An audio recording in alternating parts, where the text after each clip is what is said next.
Hello and welcome everybody out there in YouTube and D&D land. I hope you're all having a fantastic day today. Before we jump into the action, don't forget to like, comment, subscribe. In addition to that, if you're interested in supporting the community a little bit further, consider becoming a member here on our channel. Memberships start at $2 a month and you gain access to some really cool emotes. In addition to that, if you are interested in joining our community, we do have open slots opening up come December. We have two of them that'll be opening up, and we have open slots available in our Tuesday game as well. Be sure to reach out to me and let me know if you are interested in any of them.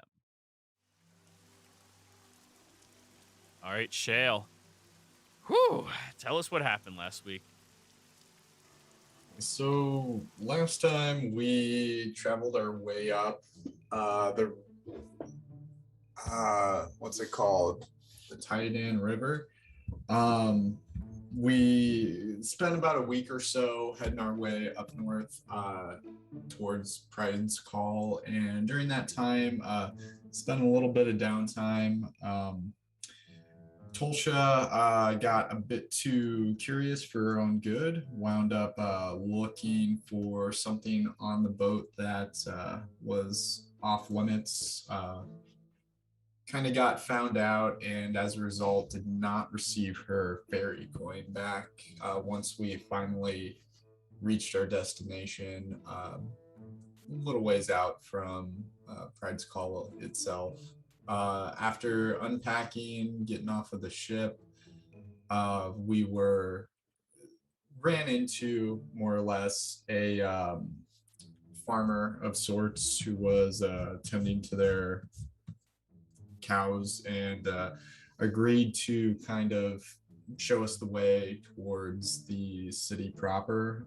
Turns out the individual's name was Lockford, I believe, and gave us a little information, mainly involving his employer, which was the Starosta, Goldie Damask of Pride's Call, and agreed to let us accompany him on his supply run into the city to deliver some of his meats, his wares. So we kind of agreed to go along with him, kind of stay safe just in case. And we made our way into the town, made a few deliveries. He gave us some information too when we were asking about some of the aliases that our father previously went under, mainly the name Minge.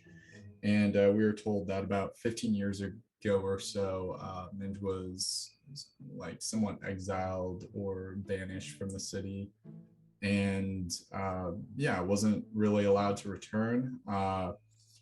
We kind of heard a bit that he, from time to time might have been spotted somewhere around the outskirts, but eventually we came across one other individual who was able to give us some information. It was Amy Armson, who was a dwarf, was the owner of one of the establishments that we were delivering goods to. She said that she had heard somebody of a similar description, but by another name, of Michelson. And she did agree to take us to where she knew he frequented, some ways outside of Pred's Call proper. I think it was like somewhere out to the southeast or so. So we agreed to let her take us out and see this place and see possibly if its resident was still occupying it. So, she gave you the directions of how to get there, as well as drawing it down on a map to give you a general feel for where you are heading. Though she didn't give you the map, I don't believe. Yeah. And you all are standing on top of one of the rolling hills, looking down at this tiny little hobbit hole style home in a smaller hill. All together. And this is where we begin, everybody.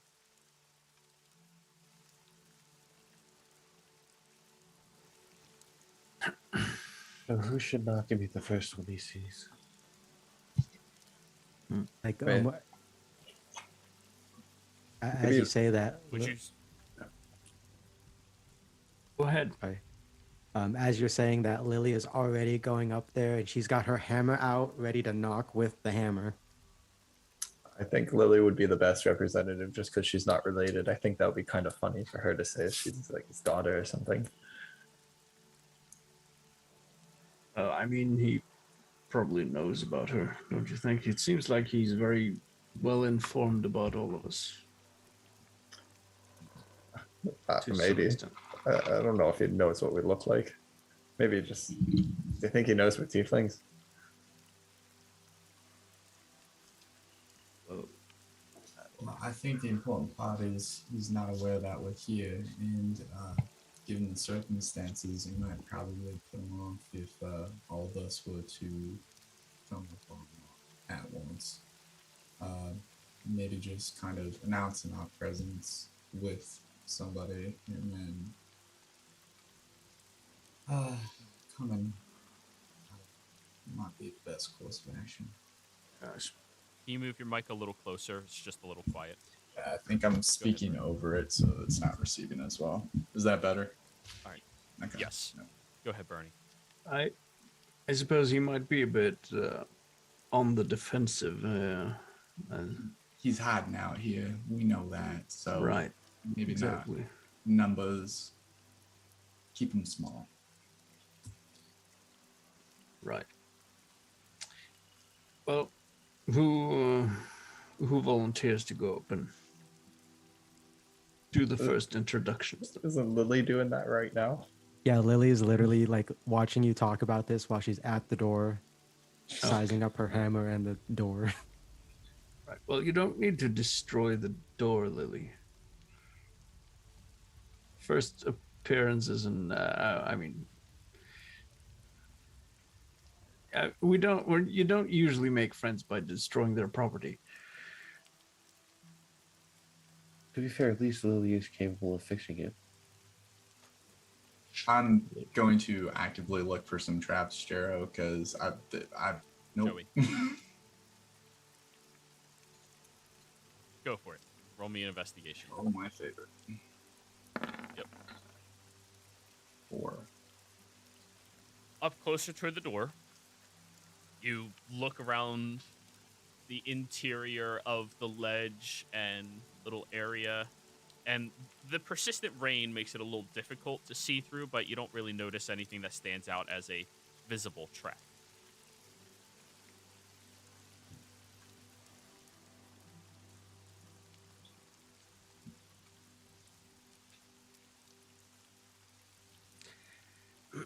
Right. Well, let's do this then. Lily does the classic, what's that barber's thing? The Shaving a shaving a haircut. haircut with her warhammer, but not enough to like to damage the door, or at least it's just enough to make it really loud.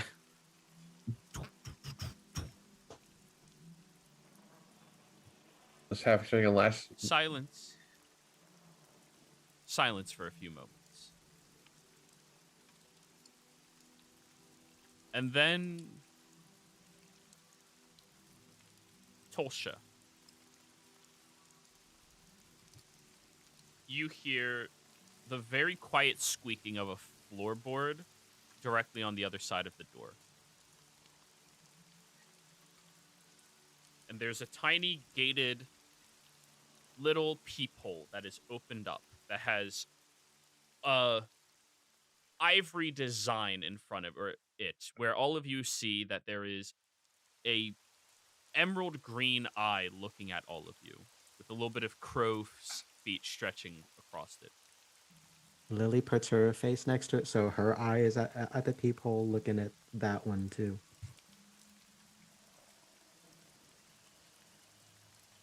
Hello? Let me roll.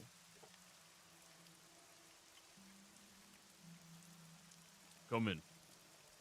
The peephole closes, the door opens, and it begins swinging wide for all of you.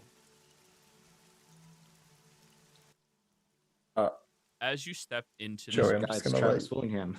Joey, I'm gonna let you know now Oh. as I'm entering the house, like from the side door. I'm gonna flip the copper coin and cast detect thoughts,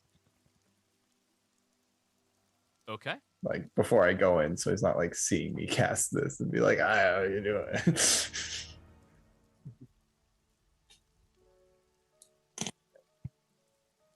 So, you all enter inside, and he walks across the room, sitting down in a chair. This man, about 5'10", 5'11". His hair is slowly turning silver across all features of it. And there's a clear look of scars around his face as well, as he seems to be analyzing each of you, stepping in. He's wrapped with different various warm blankets and is currently wearing slippers on his feet. As you all walk in, he pats out a pipe on his hand and starts brushing it onto the floor, rests it on a table. The interior of this home is nice. There's a reasonably large bed directly next to the chair. A few bookshelves lined with various different tomes and literature. And a little lantern emanating a red glow from it. He looks at each of you.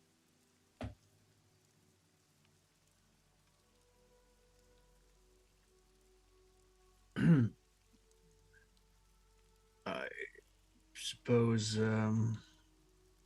we might be related.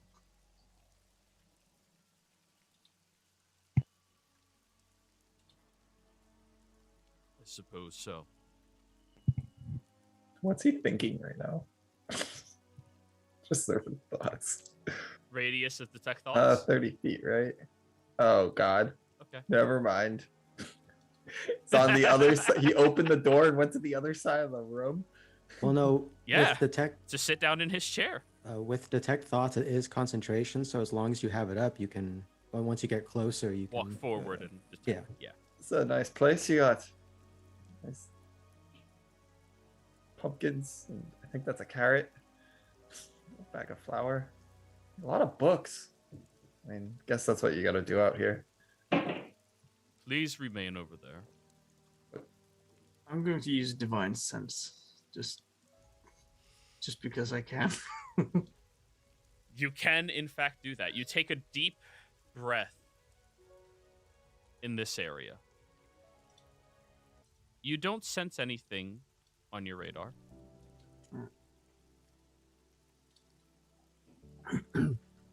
So, you looks over towards the one who moved the closest.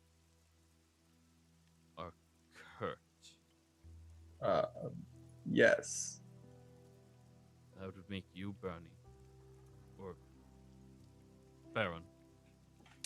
Right.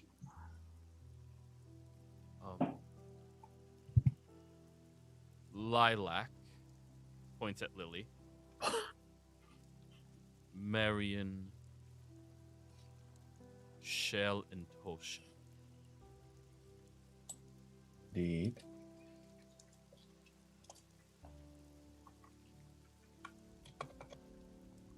Well, I'm sure you have plenty of questions. He adjusts himself with a stiffness in his back in the chair and wraps a couple of the blankets a little closer around him. Yes. Why did you abandon us, Dad? Wow. Just right. You're not my child. Oh, I think she's more speaking for everyone else.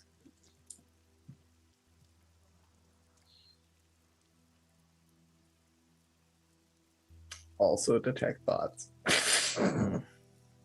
He's thinking, how do I answer that direct and loaded question? Lily, you take another step forward. Oh no, sorry. I thought there. All right. I've got a much simpler one. What's your name?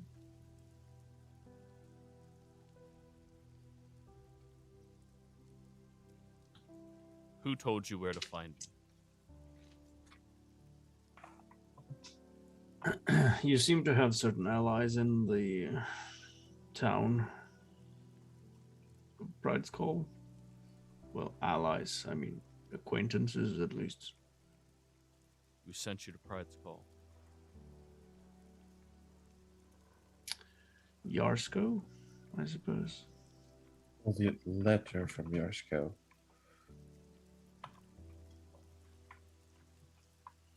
He nods. My name was written on that letter. Agram. Correct. Kurt, he doesn't seem to have any deception from his mind that you can detect. Okay, I think it'd be coming down now anyways, because I think it's only a minute. Yeah. And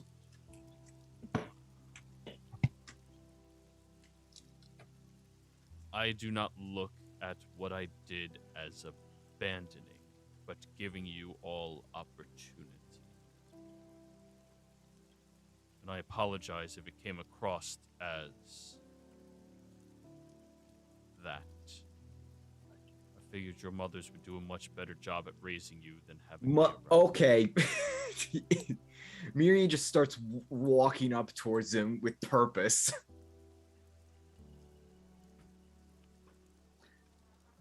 I get to about like here. As soon as you step there, you see the red glow from the lantern starts going across your skin, and you feel tingly.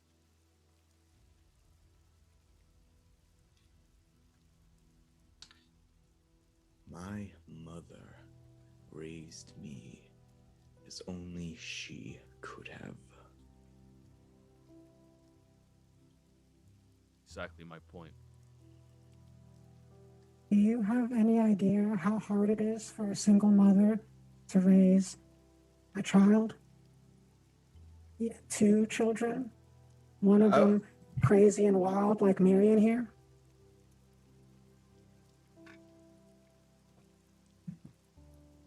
Do you know how hard it was for Ramona to take care of Bernie? I was a little angel, but Bernie, oh my gosh. Don't get me started. Right. Mm-hmm. Yes, of course. May I call you Bernie, or do you prefer me to give you a more formal addressing? Well, I am curious as to what your formal addressing is. Baron. Right, well, it's actually a bit refreshing. So, I don't mind either way. He nods. Can I Arcana check that light? Yeah, go for it. Thank you. Oh, 12.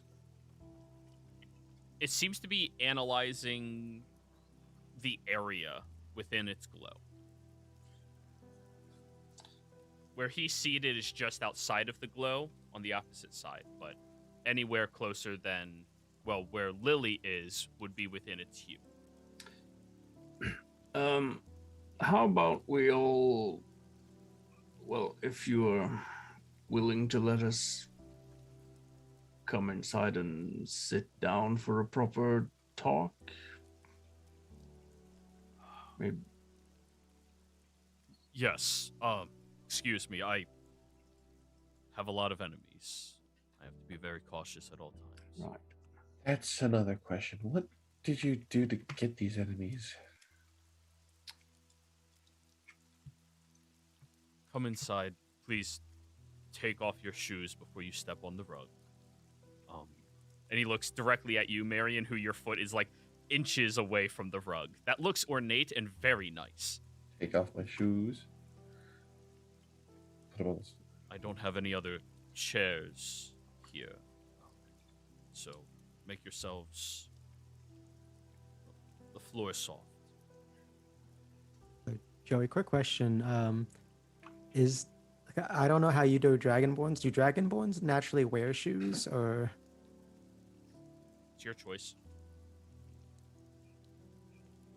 I'm gonna have to think on that one. Sure. I'm going to go over to the door and just have a look outside. Suddenly getting curious that we might have been followed or something. If someone's looking. Roll me a perception.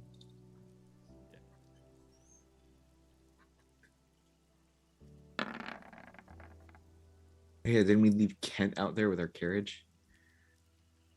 Yes. There's a canopy. And other than Kent and the carriage, you don't see anything.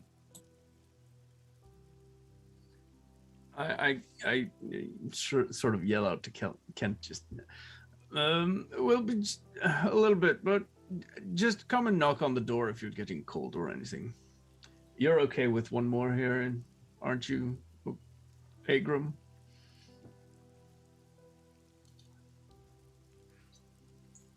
That is fine. Thanks.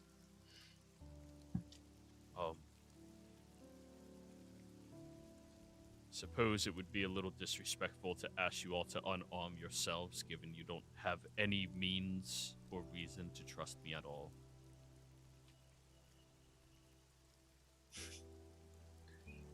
I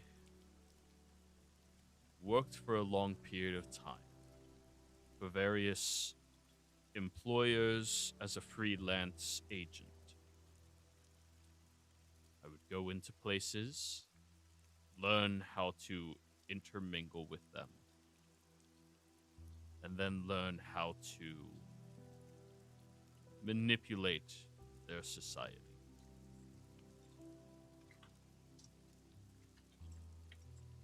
A few individuals whom I've manipulated have learned what I look like. Because of that, I have to be cautious. So you're a spy? Or were? Were a spy. For I retired from that line of work before all of you were conceived. for which nation, might I ask?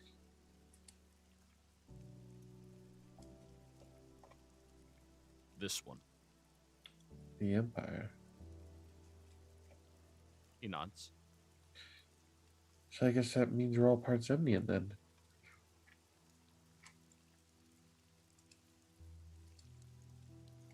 If you wish to sully yourself with that type of titling, No, thanks. I would like to know one thing, though. I mean, looking at all of us, we seem to have a very diverse set of bloodlines, as it were. But you seem awfully human, and my mother is human, so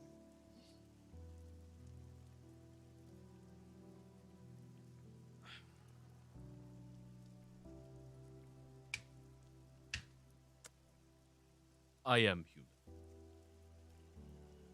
Though I've been experimented on from a young age by a few of my employers to ensure that I would have magical aptitude.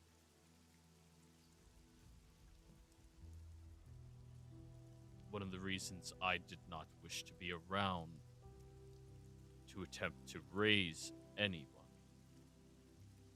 I do not think I have a paternal instinct. And how would you know if you weren't there, Dad?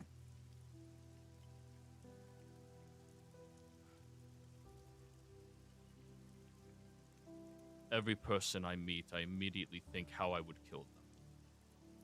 The easiest, quickest way. How I would escape from a room. Even upon seeing all of you, my first thought was, how would I kill you? Not that I wish to. It is a circumstance of my upbringing. That's a survival instinct, not a paternal instinct. So how do you...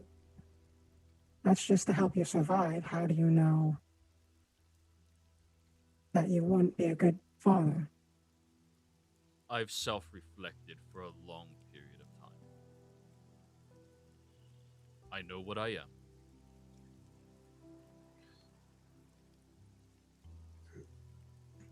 And if I might ask, what, pray tell, are you? Right now, I'm a man who's tired.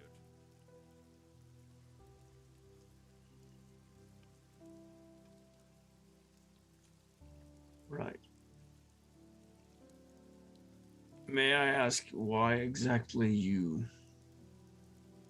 sent us these letters and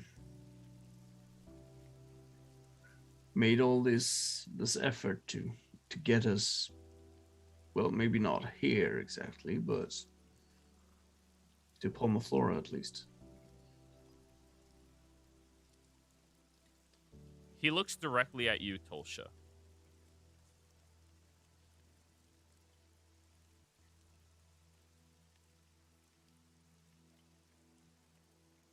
You have not made them aware?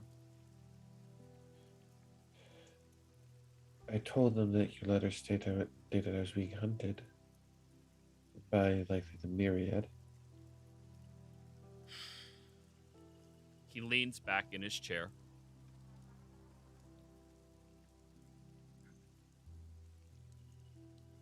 I still have allies in darker dealings and organizations. The Myriad, one of the groups in particular that deal in assassination, heard that Tosha was stepping eerily close to their dominion, and they put out a kill order on her. Elsha? What's he talking about?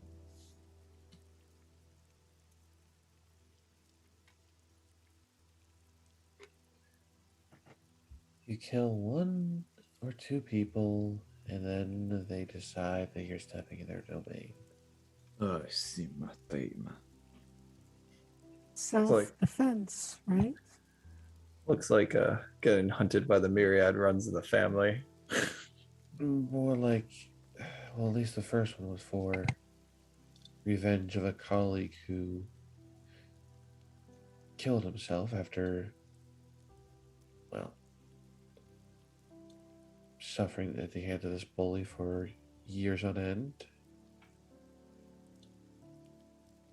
Kurt, Agram will look over at you, curiously looking at the titles, and just give you a confirming nod. You're allowed to look. Okay, yeah, I'm gonna look at the books. Yeah, go for it. So back And to then Tulsa. from there, I decided to try and find others that were doing similar things to better society. As, well, I'm pretty sure we can all agree that the world is better without bullies and those who would trample over others just to get their way.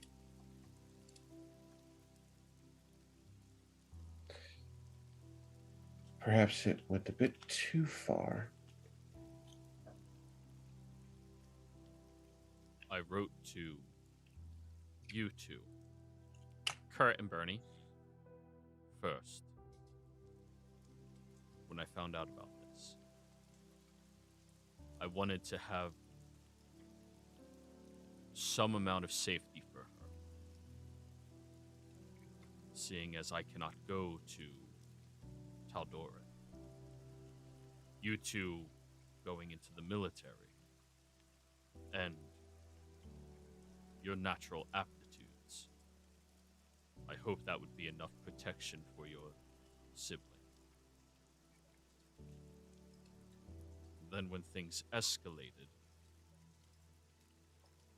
I was fearful they would find out any of you were related, and the Myriad does not like loose ends, or me. Figured you would all be safer together.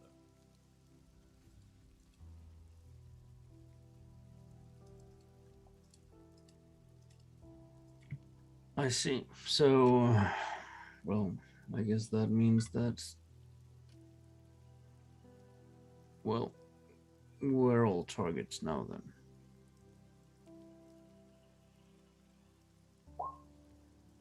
They're cowards. They do not attack groups.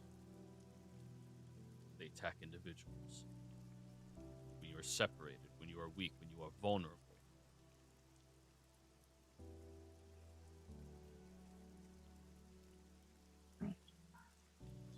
So yes, I called upon each of you, hoping that at minimum the lore of inheritance would motivate you. Initially, but then, well, partly, I came more out of actually trying to figure out who you were. Since, aside from a few stories, I knew nothing about you.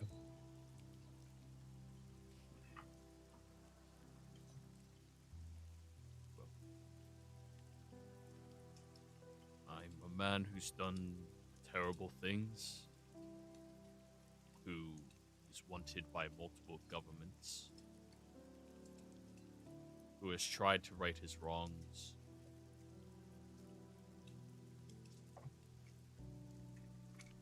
What else do you wish to know? You still haven't exactly answered why our moms came into the picture. You just had a one-night stand and decided, oh, time to go away. No.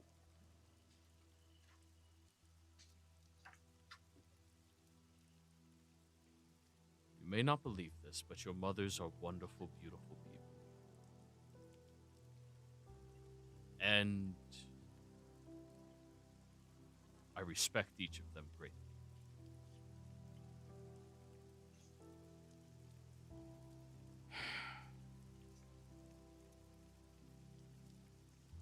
But when I was years younger,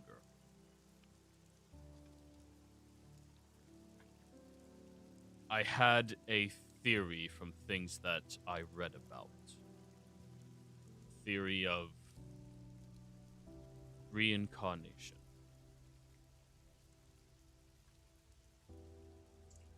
And I thought if I could attempt this, that the world would be better off. It's just a theory from when I was practically a child.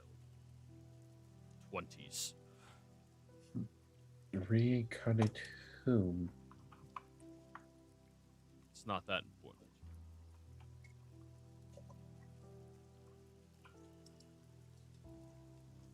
Have you all noticed anything being together? Can I history check to notice like things I might have missed? If he's about to say that we're old hymns, I'm about to get really angry. Marion, that wouldn't really Okay. apply here. We do get along quite well, even after meeting the first time. That trouble seems to find us. Yeah, that's for dang sure. or we seem to find it. How many people's lives are better since you came together? I mean, considering we freed several people, well, a good amount of people from a Fey-run resort, quite a few. We also ruined a lot of nobles' lives. Like a lot of nobles' lives. Also, Lily looks to Kurt. also there are people that can't put out wildfires now. That's just more funny. I don't think that will ever ruin anyone's lives. Knocks on the wood on the table. Right. Let's see about that.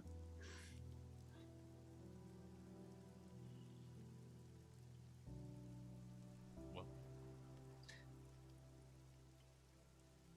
I thought I was doing something grand, but there was another sibling of yours that his mother perished in childbirth. Glendale, Met her. we have. Yes. Then you've seen the product of my parenting. Right. Well, I can't say I am fully aligned with him, so to speak, but he, while his actions may be misguided, it seems to me like he still retains some sense of honor and willingness to do what is right, or at least what he perceives to be right. He means well. He's just kind of an asshole about it.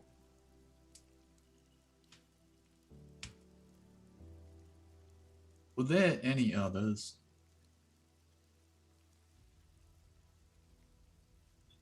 Yes. How many? 13 in total. Shell just instantly calms her face. How old are they? They would be around your age. Looks at you, Tolsha. So, the younger variety. Well, just to roll back a little bit here, are we to understand that we're the product of some kind of experiment you wish to? He rubs the bridge of his nose and pinches it very firmly.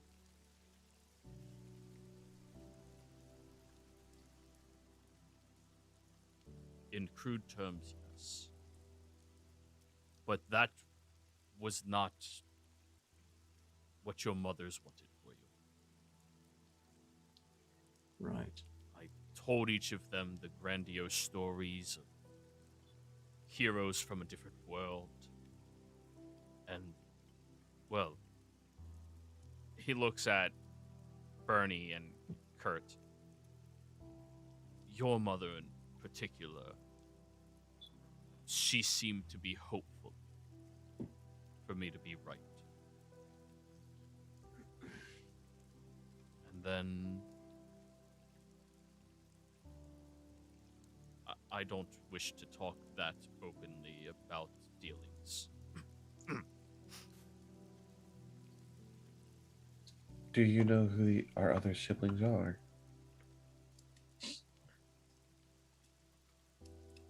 And where the... Other than Glendale, they're dead. They're all dead. From what?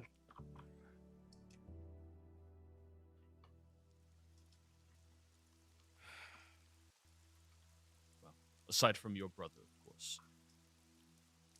I believe he could survive an apocalypse.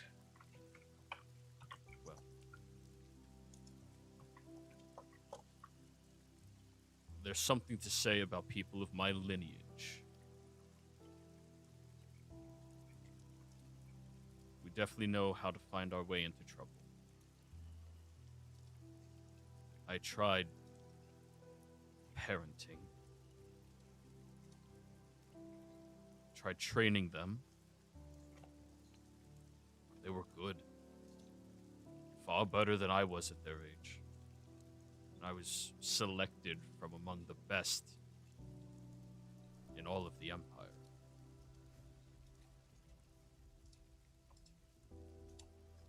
They went out wanting to make the world a better place. Everywhere they turned, something else happened.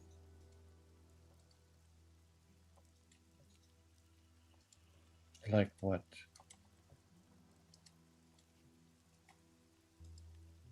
Cultists trying to resurrect forgotten deities. Evil corruption from rulership of various places. Random portals from different realms. It was too much for them to handle at their age. I mean, there was that one portal to the Feywild in that resort that we found.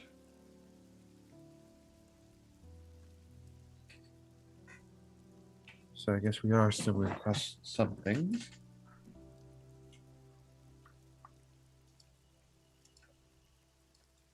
Well, Tulsa, you're the one who knows how to remove curses, so maybe we should try doing that on ourselves then. I do not have that ready today. Well, I was meaning right now.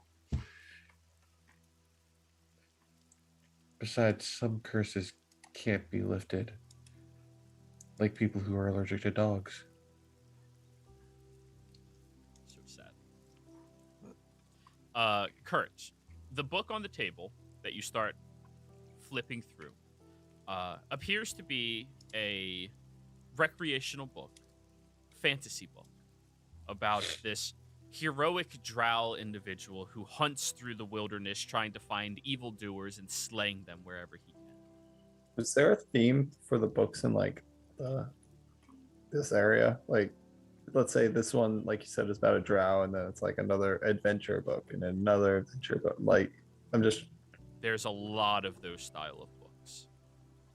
He has the complete collection of the Daring Adventures of Terry and Darrington. God.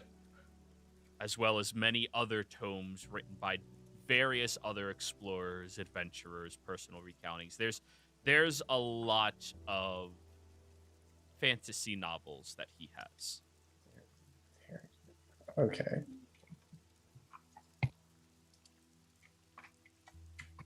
So, why did you return the Pride's call if, from what we understood, you got kicked out some years ago?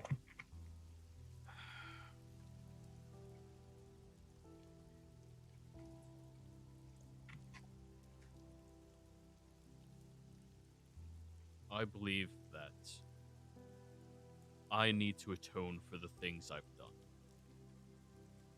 One of the ways to do that is to make the world better.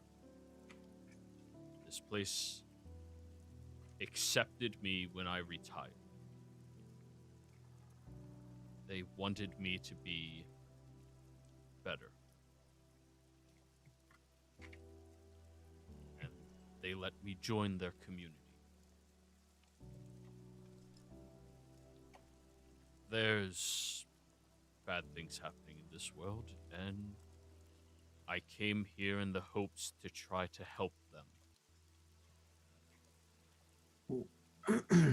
So you attempted to instigate an sort of rebellion, then, I take it? Years ago, I did. Right. Now, I'm not going to ask them for help. I'm just going to find a way to do it myself. Or die trying. You're going to try and take on the Empire by yourself, is what you're saying. He nods. Quite a goal you have, then. Especially if well, whatever the Empire experiment they were doing down on that was blocking the way up here bears fruit. If all I do is inconvenience them, delay them, stop one goal they have, and that allows others to do better, that's fine by me. Well, there is a war brewing, or I should say bubbling already. I think if you say you have no place in Tal'Dorei, but if you were to go over there and deliver yourself to the custody, I could do it with you. Then your information on how the Empire operates might be a good place to do some good, if that is what you want.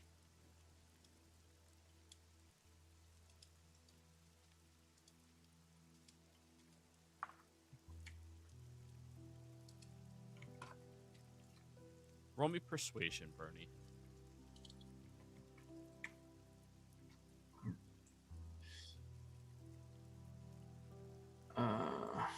Yeah. 14.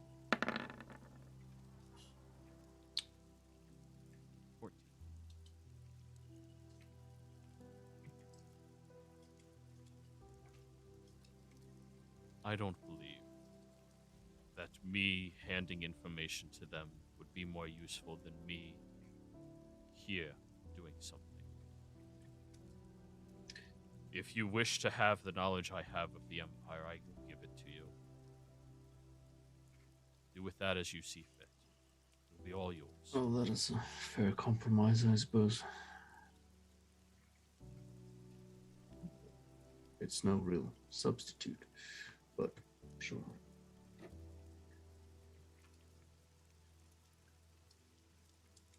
I have a question. Sorry. Go ahead, Lily. I know if Miriam wants to go first. Go ahead, Miri. Miriam perks up, turns to him and says, how are you getting information from the inside of the Lyceum?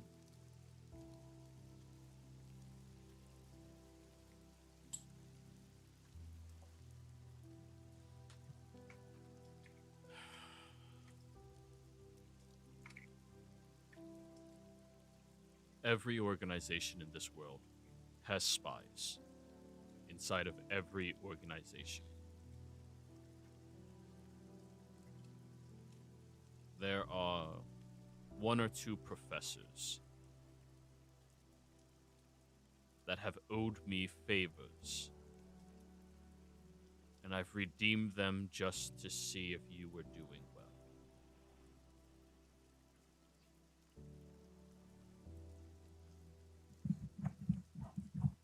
When I found out your scholarship was in question, they notified me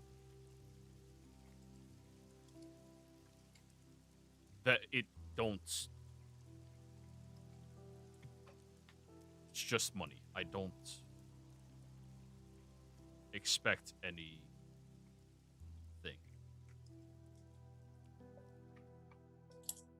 Miriam looks pissed. We wouldn't give anything to begin with because he was in there because of his hard work. But please tell us.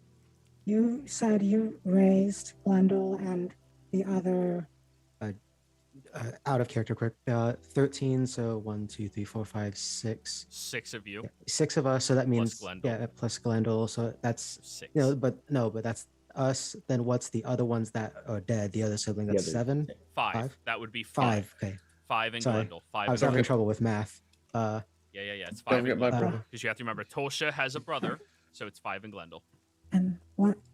And you raised the other 5 children? Did you raise them with their mothers as well? No. So, in other words, you took on the difficult task of raising a child by yourself without going to get help with someone or relying on someone else.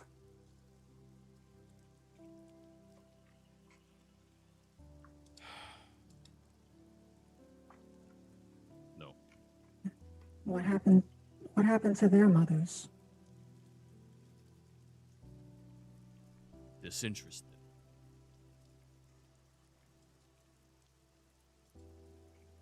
They just had no desire to raise their kids. They understood what I was trying to do.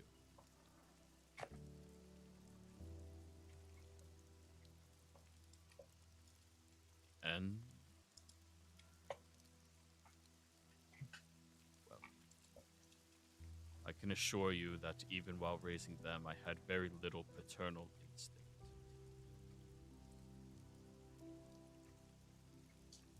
Well, I'm glad that that's out of the way then. And Lily's just standing up. I honestly, I believe what you do deserve is a deck in the face with my hammer, but I'm sure that everyone else still has questions and you have the answers they need, so I'm just going to go in at the wagon, everyone.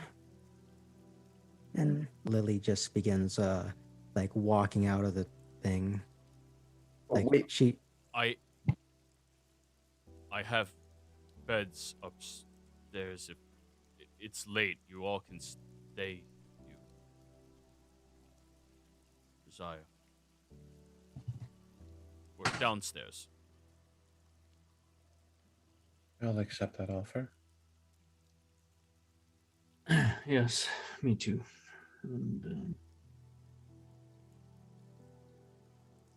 while I don't condone abandoning family, even I know you don't like the word abandoning, but to the ones that are left behind or left questioning, it seems like abandonment.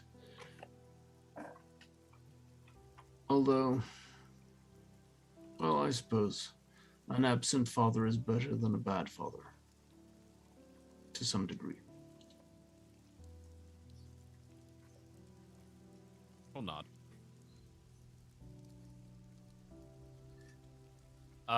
Kurt, there does not appear to be a trap. Oh, These are just 2 mismatched bookshelves that were brought in. oh, never mind then. Do I see a book that says Luke's Fourth on it? Investigation, please. Not to mention, Is it's there always a theory? taught it is better to,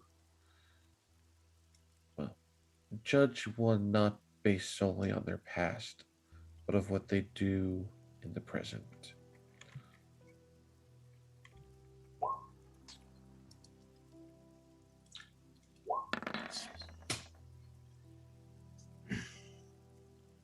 Well, anyway,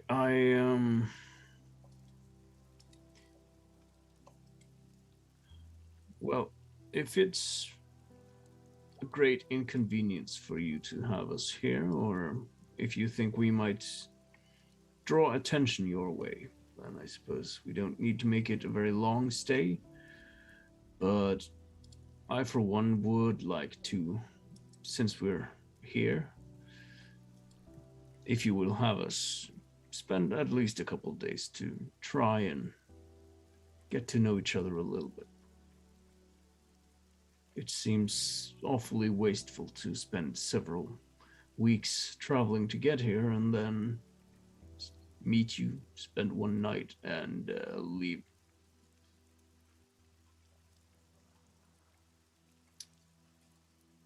I don't mind you all staying as long as you would like. And don't worry about people knowing we're here. I've designed this place for a long period of time to keep myself and anyone in it safe. Non-detectable through any means of divination. Right. So I got a few questions for you that I don't know if I'm following everything as well as everybody else is, but you knew that your children might be born a bit differently. Yes. And you still had them. Why?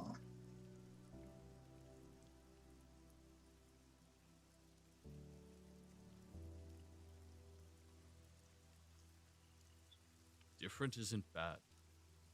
Different is what the world needs so it doesn't repeat everything that it always does. Different can be sunshine and rainbows. People can worship the ground you walk on, but it doesn't make it any different. You're still expected to do things, and you're still looked at and taken care of differently. And she like looks over at Dorothy for a moment. People value things that are special, and sometimes they don't get to live the kinds of lives that they prefer to. Do you know who did the things to you when you were a child? Who changed you? Yes. That's what I'd like to know.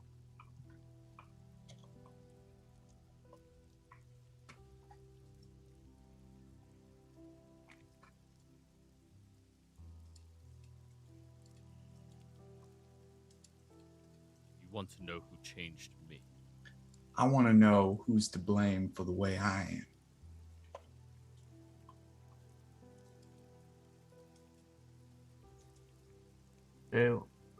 I look over at her with slight sort of empathetic look and just, do you see yourself as wrong somehow? Because there ain't to nothing me- wrong with me, Bunny, but there ain't nothing right about the situation. They shouldn't be doing things to children who don't have a choice in the matter. I fully agree. I think I speak for all of us just when I say that there's nothing wrong with you. I just want to show my support. She closes her eyes, and for the second time, you see the glowing green veins run down her arm and her back. And you see a shift in the hole underground. And you look down, and the nails in the floorboards start like jutting out and reforming into these very like thin rusted spikes, and the stone walls start slowly creeping in with these obsidian pointed tips. There's nothing wrong because my mother made sure it would be that way.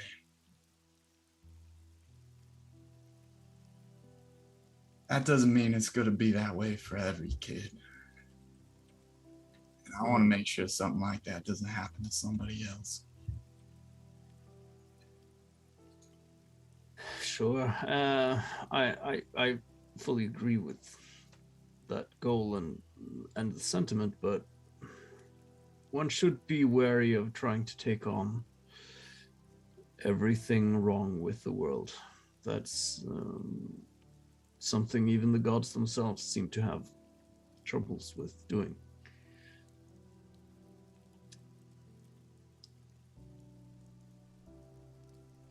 But you can start with yourself and the ones around you. And I can start with the names of whoever did that to our father. That's what I intend to. And how long ago would that have been now? 50, 60 years? 45. Right, okay. Well, He looks older than that. Definitely worn. well, is it safe to say that at least some of those people would already have died of old age? Or, 2 of them. right, Not from old age. There's still the one. Oh,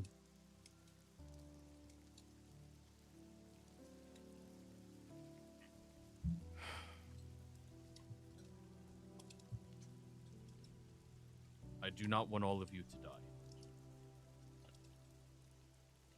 I have no plans on dying anytime soon.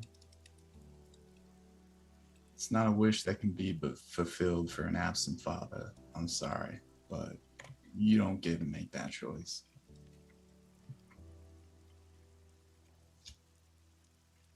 I can choose not to tell you for your own safety.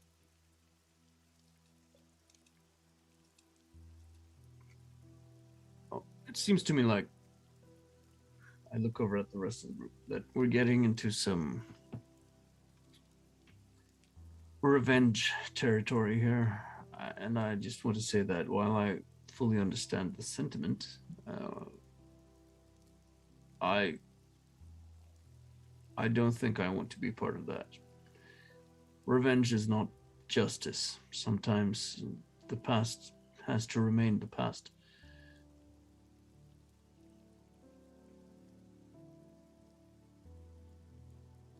Sometimes, but other times, you can't move forward from the past without taking revenge. And well, we do have that substance we found that could assist, maybe. Well, who exactly here is it that can't move forward? We all have that option. We're not bound by anything. Are you not bound by your own oath? I am, but I chose to give that oath. And I still choose to abide by the oath. I came here for 2 reasons, Bernie. The first reason was figure out why I was the way I was. And if possible, put a stop to it. I don't think anybody else should have to go through that. The second reason was to find out why he wanted us here. And then for any further requests he may have, deny him straight to his face. He says he doesn't want me pursuing this and he doesn't want me to die. I intend to deny that to him. And I want that name.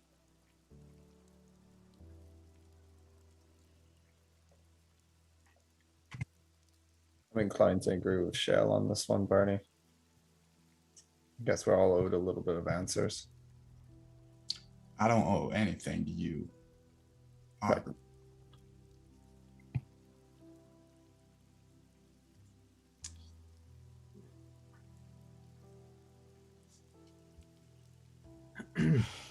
Well, I, for one, have been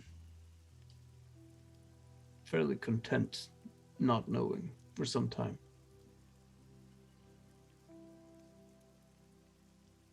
And I see this as the last chapter in, well, basically just now I know who you are, how you are, and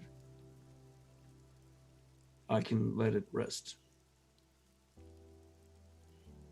But I have come to share a kinship with the rest of you, as I hope you have with me.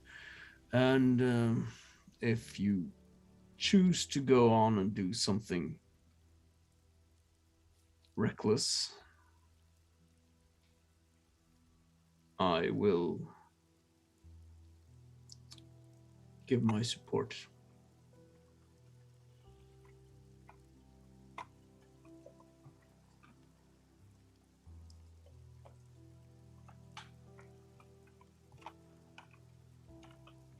But you never known me to do anything reckless, have you? I do not intend to start on that path today, I promise. Right? No, it's... You don't... Yeah, you haven't really done any much reckless things. In fact, I have probably done more reckless things. But this whole... It seems a very dangerous path you're about to start heading into.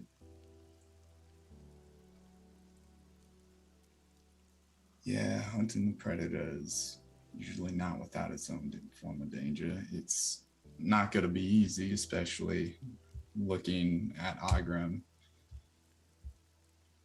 If we're left to our own devices, probably more dangerous.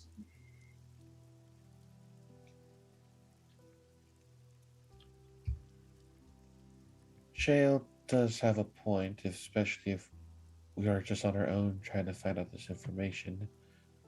Likely to stumble over things that we shouldn't, causing more attention to be drawn. Right.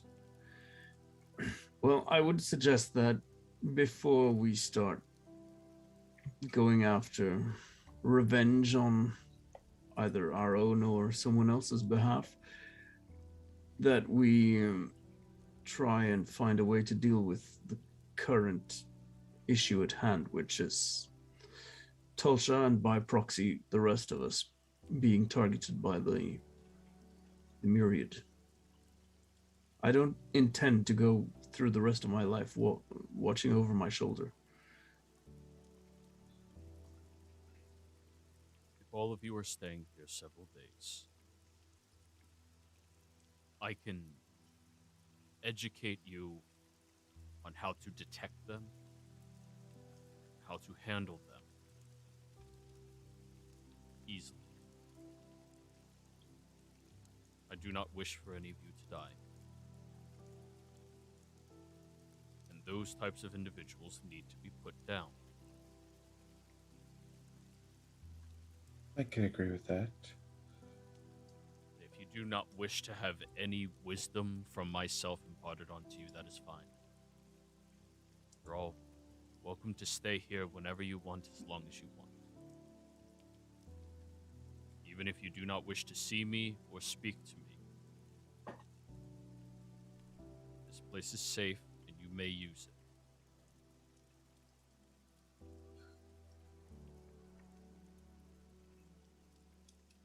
But I am far older than I used to be. The witching hour is tedious for me to be through. There's beds upstairs. They're already made. I do have to ask one last question. Do you have any intention of meeting our mothers again?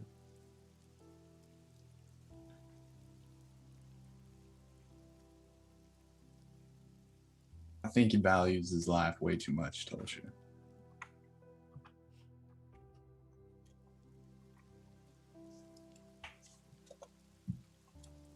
Only if I could be a better person when I do that. No, it's understandable.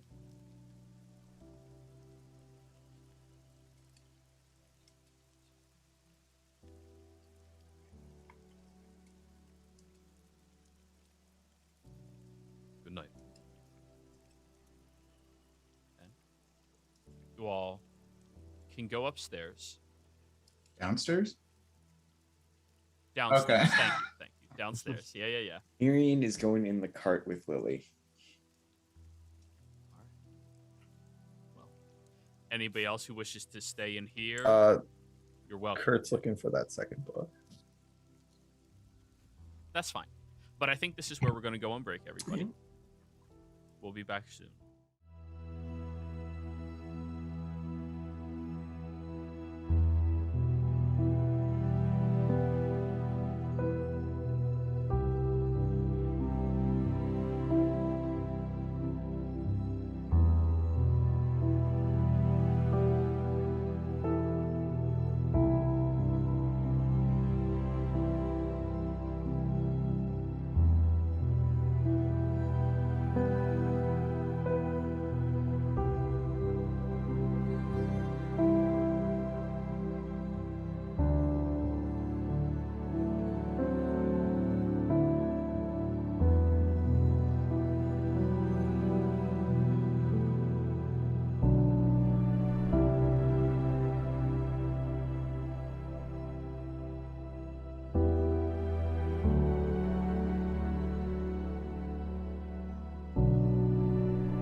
Hello and welcome, everybody out there in YouTube and D&D land. I hope you are all having a fantastic day today. Before we jump into the action, don't forget, like, comment, subscribe. All of those things help us out tremendously. If you're interested in supporting us a little further, consider becoming a member here on our channel.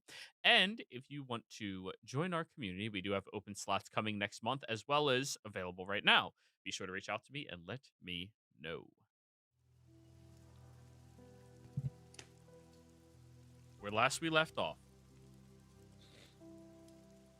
the party met their father, the individual who at least assisted in their creation.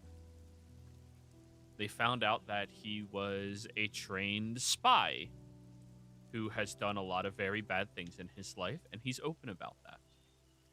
Who's also trying to change some of these things that he's done and make the world a little better before he goes. Though most of you seem to have a lot of reservations about him, a couple of you seem to be more passive, just confirming, yes, we know who you are now, goodbye. He offered you all a chance to stay inside of his very safe, very warm home, and some of you took the opportunity, whereas others did not. We get back to it.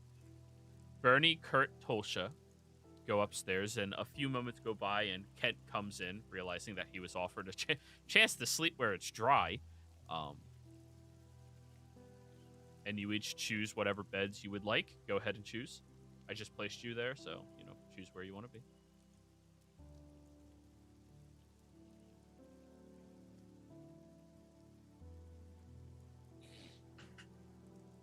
Go away, Kurt. Okay.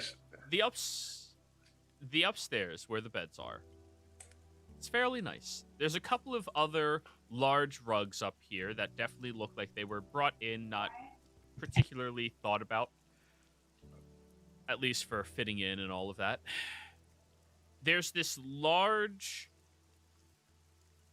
jagged, clear crystal that has a ember glow coming from it, that as you look at it or get closer feels warm, and it seems to be radiating heat off of it, filling the entire room with a very nice warmth. Go ahead, the three. Joey, did I find that second book? There was no second book with that. Okay. Found something interesting down in his library. Remember that name, Luke's Fourth? I'm gonna pull out the book. Wasn't that just some stupid pun? Or Well, it's also a story about it's what seems to be a bartender that finds out about a plot in a town and decides to save the town single-handedly from thugs. I just thought it was interesting. Went looking for MX though. I haven't checked that shelf over there, but I didn't take that for using other people's names as well, book names. I don't know. I just thought it was interesting. yeah, I suppose it could be. I mean, I would read too much into it. I mean, I'm gonna read the book. I'm more Got curious nothing about this crystal over here. I mean, I think I've heard something about it. It's called a room stone, I think. No, it's clearly a glowstone. Joey, would I have known anything about this crystal? I don't think so. You read it. Me? No, me. Are you proficient in Arcana? I muted because I was calling. Let's see. Arcana? Probably not. No. No. Wait, you're a bard. Roll Arcana. A 9. That seems about right. Mm-mm. Would I? Are you proficient in Yes. Arcana? Then roll. 13. There's some strange magics in this world that are innate towards certain things. It's not a far stretch to think that there would be a crystal that would emanate and persistently heat the area around it. Oh, Whatever it is, it's nice. Yes. If you add water to it, it gets hotter. How do you know that, Kent? No, that me down here. Oh, I'm gonna close the door now so I don't hear you all talking. okay. And he closes the door. I'm gonna look straight at Bernie. I'm not gonna call him Dad still, even if there's a fire. Me neither, I suppose. I don't think I have yet. I think he meant by that reincarnation stuff. Oh, my bad. I do plan on calling him Dad just for the fact that he did. Well, without him, none of us would have been sired. Well, why not call him something more technical than like progenitor or... I like progenitor. That's a good one. I half expected you to say stud. I don't know why. Stud? No, that's...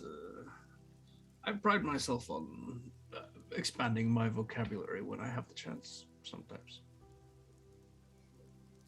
I do have to admit he was not what I thought he would be. I mean, I'm not sure what we were all expecting. I thought we were going to meet him at that tavern, and now feels like months ago. Was just expecting some from the leather, somebody that likes to party and stuff, and this guy is not like that at all. In fact, this was not a celebration, but more of like, just felt like I attended a funeral. Honestly, I thought he was going to be more of like an adventurer, but a spy? I mean, technically that is an adventure, kind of. I mean, he really likes these adventure books. That's all the genre. That's the only genre down there. I don't get the sense that he's up to anything bad towards us. I mean, this could be a good ambush opportunity for anyone who might be so inclined, I suppose, if you were in league with them. But Maybe.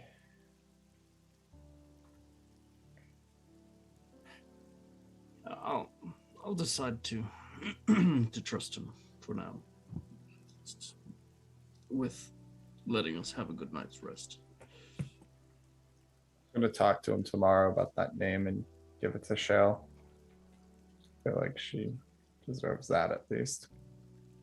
Progenitor, you mean? Oh, progenitor? Yeah, I'm going to talk to him tomorrow and get that name for Shell, or at least try to.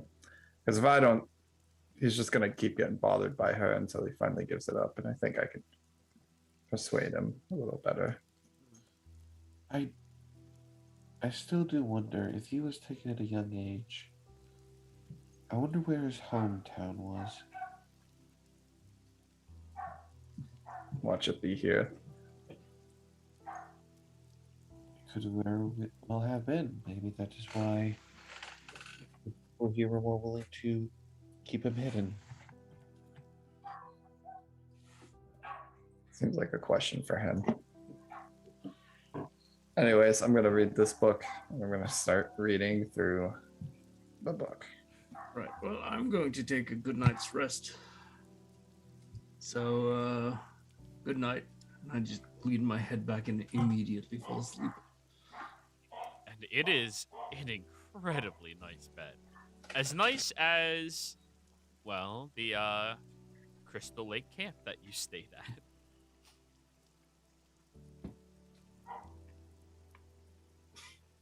Outside. I am going to Yeah.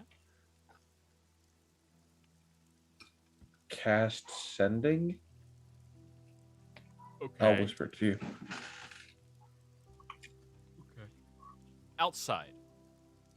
Lily, after another 10 minutes or so of you waiting out here, Marion and Shale both come walking out, climb into the cart, and the three of you are together right now. Grabbing like my tent set up, I'm not going far, but probably for comfortability, just setting up like a pup tent right outside. But I come into the cart and I'm like grabbing my stuff. I think we're gonna be here for a couple days, Lily. Yeah. Really? Because from what I gathered, it did not seem like he wanted to get to know you all that much.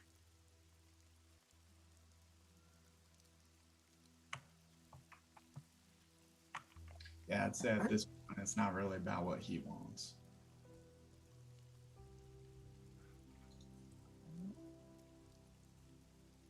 Jill, you can't make him want to be a dad.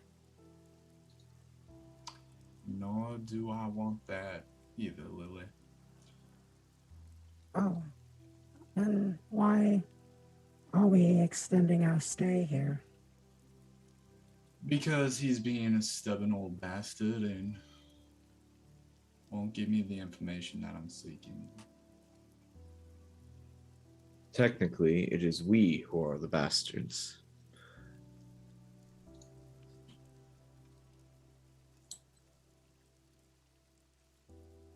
Oh, that joke was so bad she lost her connection. No, Shell's like kind of just she stopped herself for a moment, but she keeps grabbing the stuff. Well, I think he was referring to your camera turning off. Oh, Is that still happening? Problem is I don't watch myself on Zoom when I'm in here, so I can't tell. That's when fair. That's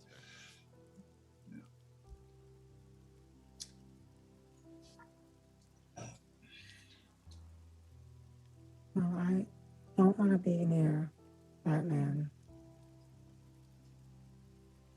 Because as much as he wants to make things better, there are, in many ways, it starts at home.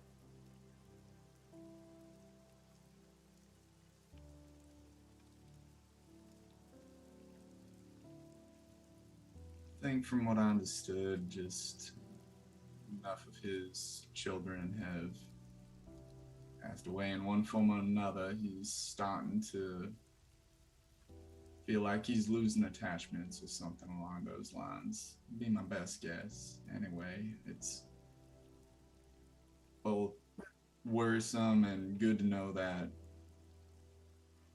Tolshia might be in trouble, because I don't think I'd be able to sit right with myself if something were to happen. I'm trying to remember. Did Lily leave before, after Tosha said that, or was she there when Tosha admitted that? No, that was before you left. Okay. Right. Well, What was it? I can't. I was gonna say something. I can't remember what it was. well, that's another thing. I like Tulsha. I think of her as my sister. But why did she have to leave that out? Why didn't she let us know it was as bad as it was? Because I have the distinct feeling it wasn't to safeguard us, per se. It's gonna be something else that we're gonna need to find out tomorrow.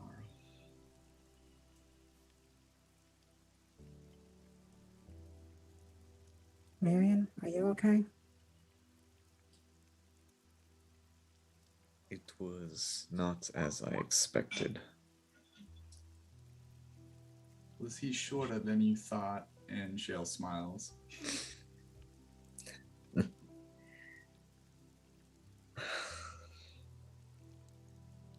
I'm not sure what I was expecting. But it wasn't.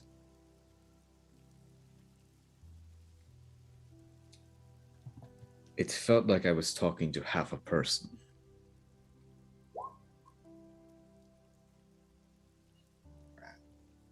Well, He was there in the room, but didn't feel like he was there.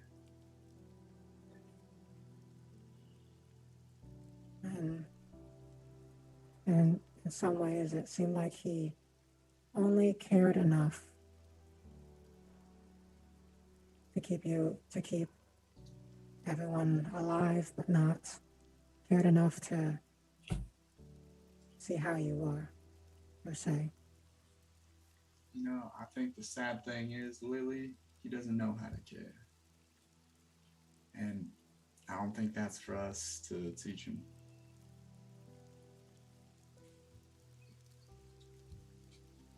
But I'll say, I think kind of looked like he had his eyes. I definitely got his hair. Well, Shale, that's the thing about caring is if you don't or you've forgotten, at some point in time, it comes back to you, whether you realize it or not.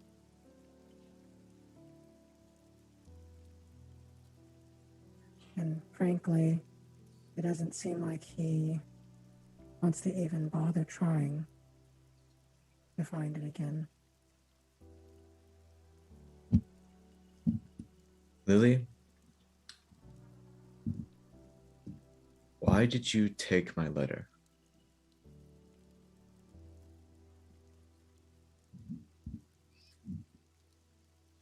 I worried that it would be worse than what we saw today. And I also had business here in the Menagerie Coast. I didn't know when I would come back, but I knew that this was the opportunity to at least take a step in that direction.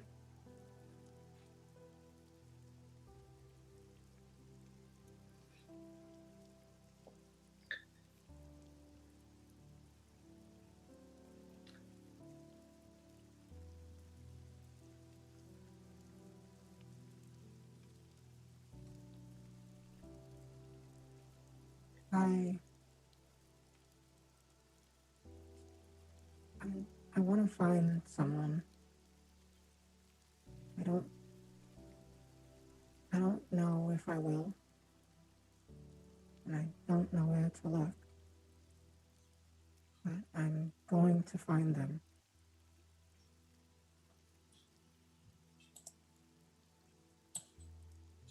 Well, take it from someone with experience in estranged reunions. Don't get your hopes too high. Can't ever know what you're going to find.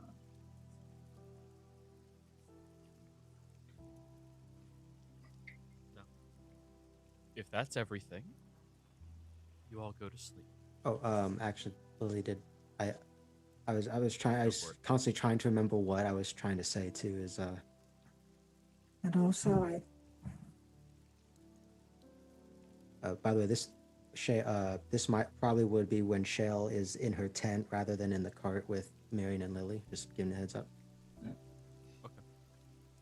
Marion, I remember the first night after we met Tulsha, I said to keep an eye on her because she was hiding something. Well, it seems that my suspicion was right. Although at least I care enough about her now to want to help. But your sperm donor, he claims that there were 13 children of his total. And I don't know if that's the truth of what he said, or if, like Tulsha, he is leaving things out intentionally. And I'm worried that he might have machinations that he is going to blindside us with. Yes, his story was sad, but frankly speaking, that's all we know it is for sure, a story.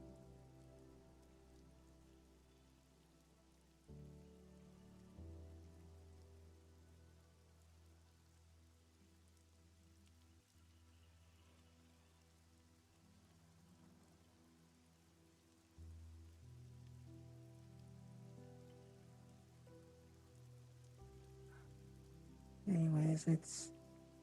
I'm I'm a bit better with the cold, so you can take these extra blankets here. And then Lily literally just kind of piles like all the wool blankets on top of Marion.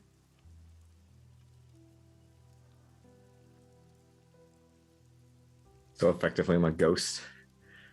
Kind like it's you've got a lot of layers on you right now. And then, one by one, you all go to sleep. Early in the morning, Tolsha. The rain has subsided.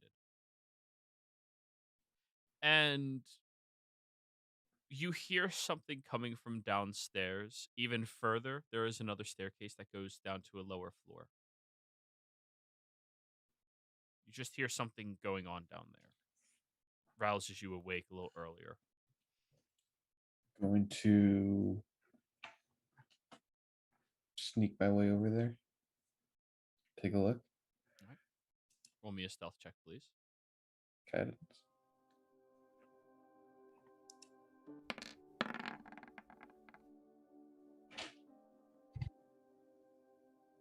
21. You find your way down the staircase where there is a door that is currently open.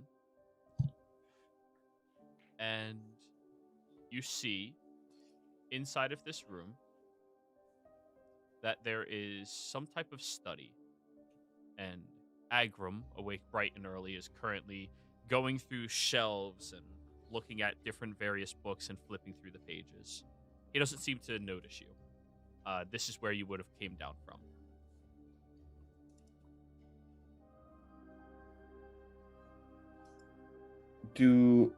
What are some of the covers or the spines on some of these books say? The spines on a lot of these books are blank.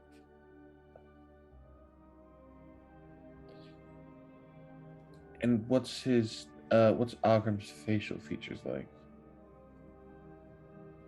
Roll me an insight check.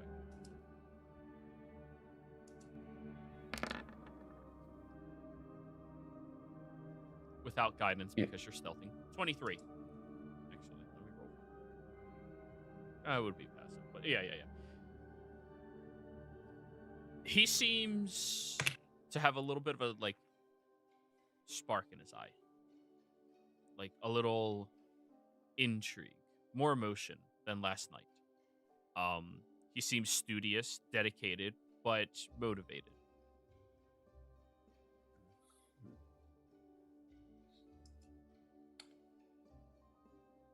I'm going to walk back up the stairs, wait a moment, make a bit of noise, and then come back down to give him a chance to see what he does. All right. You come back downstairs, and he's moved a couple of paces forward and seems to not even miss his stride with what he is doing. By the sounds of your footsteps, I'm going to assume that is Tolsha or Kurt. No, it is me. Tolsha. Yes. Okay. Still learning your weights. That is impressive. You can tell simply by footsteps alone. The floorboards creak more heavily based off of who's stepping on them and how much pressure they put there. So, someone like Baron, his creaking under his footsteps would cause it to bow, which gives a deeper groan with his weight. especially, Same thing with Miriam. yes, Bernie with his heavy armor and Miriam just because, well, Goliath. He's really big, yes. Did you need something? He closes the book and looks over at you. And as he closes the book, you see the shine is just slowly fading from his eye. I was curious to see what you were doing up this early. I'm always awake early. It's part of my training. What were you reading?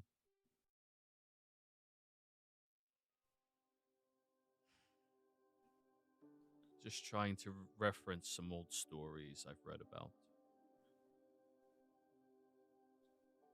Do you enjoy books? I do. Feel free to read anything. Thank you very much. Unlike a lot of, from what I can tell her, my other siblings, I do have a genuine interest into who you are and what you used to do, as well as who you are now.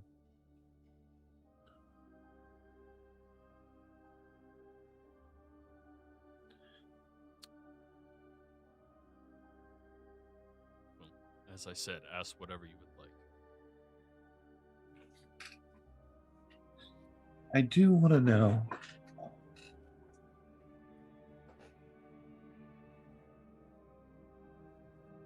what made you decide to step away from your former life and to get with our mothers?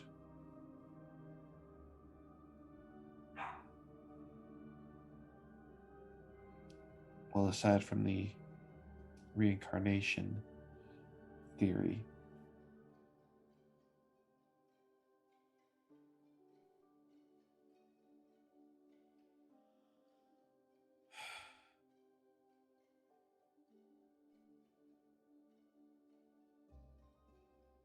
While I was out on a mission,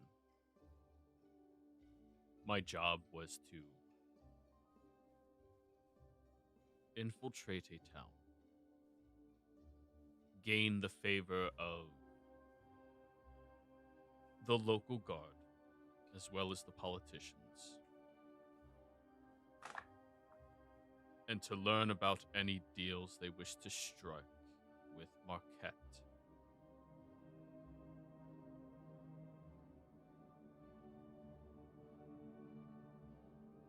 While doing my job, taking on my persona,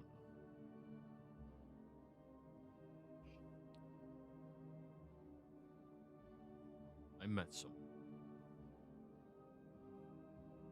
And she was lovely, kind.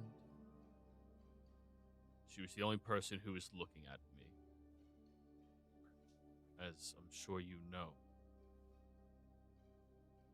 people like me train very, very hard to never be noticed, but she always noticed me.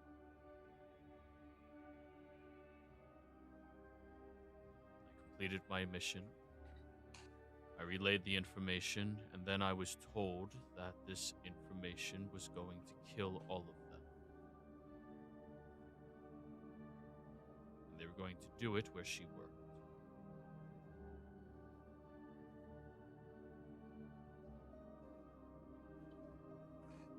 I decided it was time to no longer work there.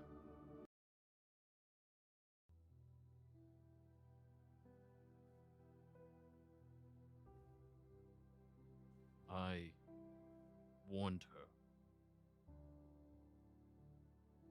And because of that, I was imprisoned by their god. And every opportunity I tried to warn them what to look out for, they didn't listen. Because who am I? I'm nobody. That's what I was trained to be. Absolutely nobody.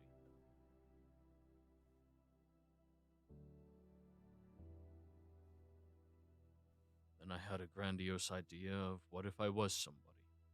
Or what if there was somebody?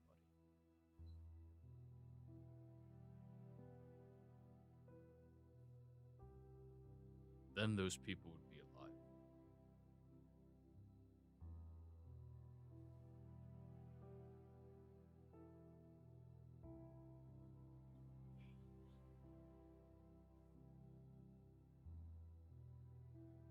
I'm guessing by the sounds of it, she did not make it.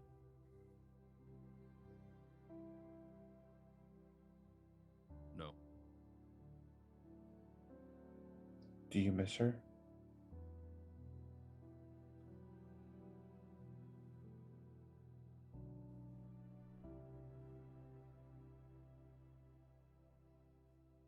continues walking the bookshelf, not answering that question.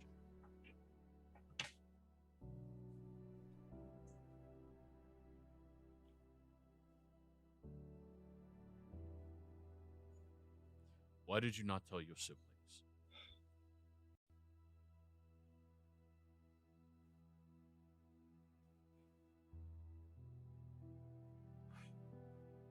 I,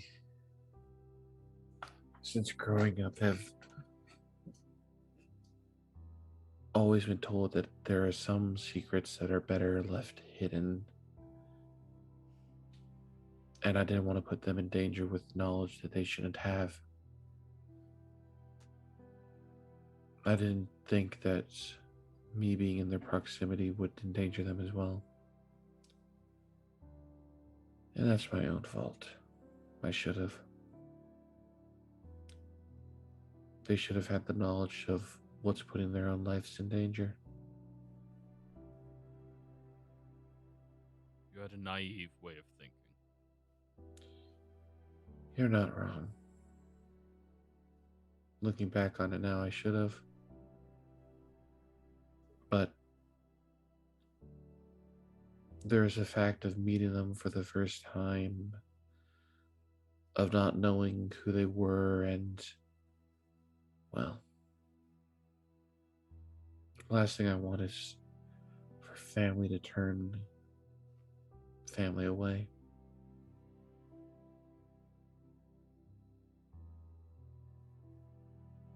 I don't think they're capable of doing that. I don't think so either, now that I've gotten to know everyone more, but I didn't know them at first. Lily's sense of humor, of playing pranks, Miriam, of how he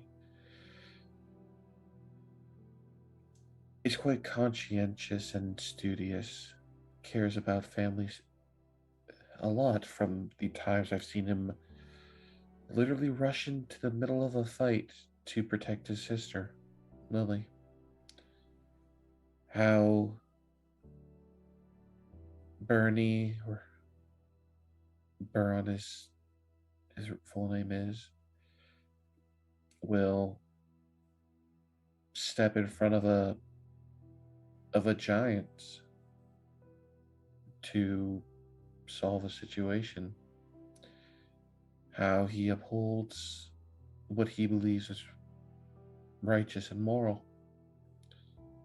How Kurt, well,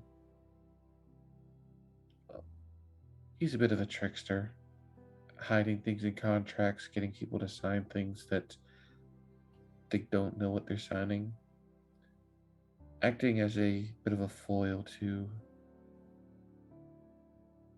Bernie and Shale. Shale is by far probably one of the most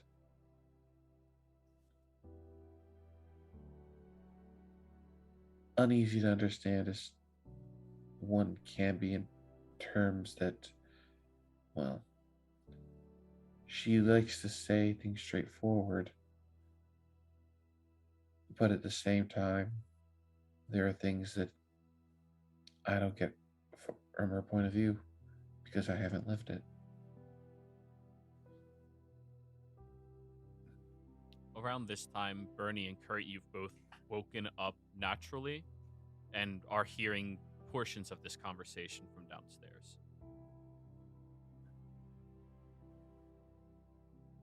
Then, of course, there's a few secrets I still hold that I'm not ready to share with them yet. Morning, everyone. He looks over at you, Tolsha. You heard the floorboard, right?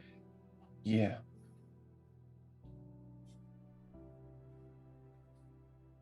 Morning. There's rations upstairs.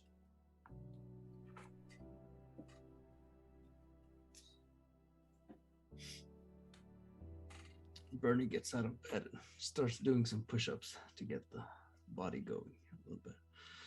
Do we just hear the floorboard just creak and creak and creak? First off, but What are they doing up there? Oh my god. God damn it! Is that their morning routine? How do you adventure with it? But anyways, Tulsha, as you were talking and describing everybody, you saw that light in his eye return, and he seemed to walk with more purpose around this bookshelf.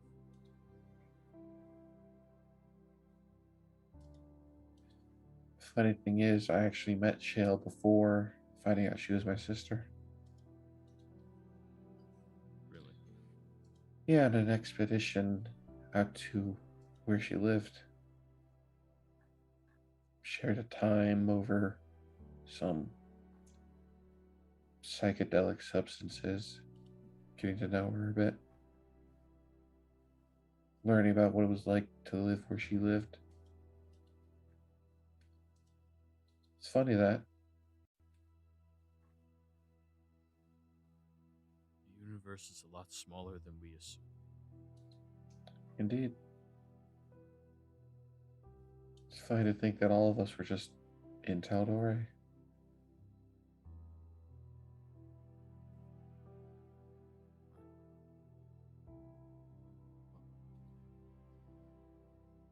I promise to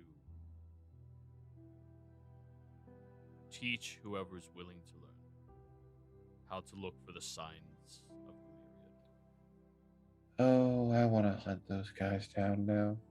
Especially if they're coming after family. They're almost extinct. That's good. What you have disturbed was a small hornet's nest compared to an entire hive in a wall. Well, I'll be more than happy to learn. What do you know?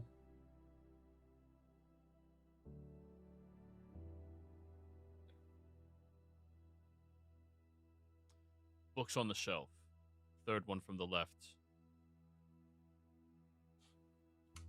Grab that one. Underneath it, seventh from the left. Grab that one. Grab that one, grab that one. Opposite shelf over there. He points at this one. The first 6 books. Grab those and bring them upstairs. And the first 6 books.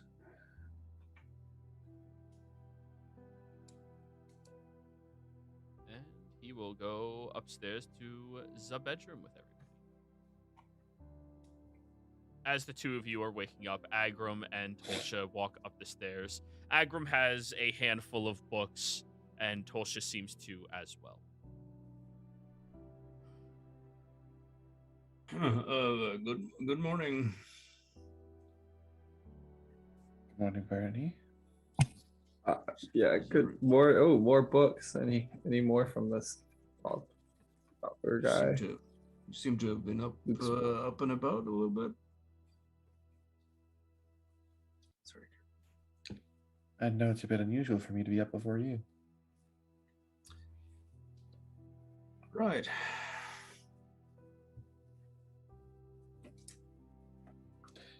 So what's all the books and stuff? Is there anything? Well, if I'm being hunted by the myriad, I should learn how to spot them. All of you are welcome to learn. This first one is on encrypted coding that is used in general conversation. The second one is on notification of trails being tracked and how to make it look like you are not being tracked.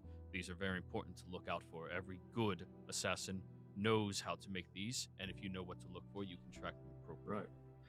That's all well and good, but breakfast. There's rations upstairs. Right. Sorry, I don't have a kitchen. Okay. To avoid smoke, I suppose, or?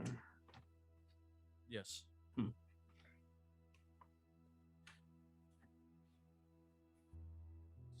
Good note. Guess eating the ration then. Yeah. This guy's militant. He MREs, Yeah. buddy. That's all he eats. Like that is. But anyways, he'll look over at Kent. You're not one of mine. No, I'm not.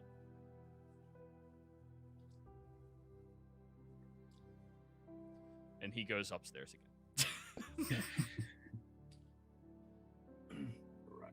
By the time everybody outside is awake, the front door is slightly open inside of the home.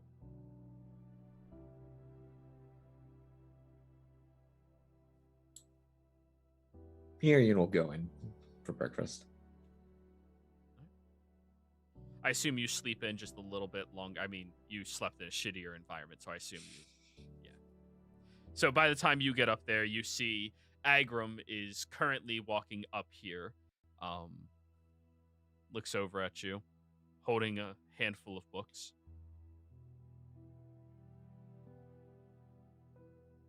You're probably the best one to use these, and offers them over to you. I accept them. What are these books? The first one is secret encoded messages that you can discern from everyday conversations from people trying to be sleuthy. The second one is tracks, how to follow after and make it look like you are leaving none behind organically, so you can know anybody who's following you. And the third one is just one of my recreational reads that has a lot of real instances from a notable assassin recounting of different stories. All right. Probably get this done in about half a day then. How big are these books? Probably like 50, 60 pages each. Oh yeah, he'll get this done They're in about not half very a day. large. Oh, easily. Well, All at right. least He'll come back down with some rations for people, toss them to everybody, and if anybody has questions to ask him while he is teaching you Thieves' Cant, because he's actively teaching you all Thieves' Cant, if you so desire to learn. well, at least now we know where we get our studio side from, Miriam. I'd like to learn Thieves' Cant. What'd you say? I'd like to learn Thieves' Cant. I mean, you already got a forgery kit, might as well. After learning this stuff, I would ask if he has any arcane-centered books, specifically, like maybe spells or just even practices. Yes, I do. Yes, you can read them. Thank you.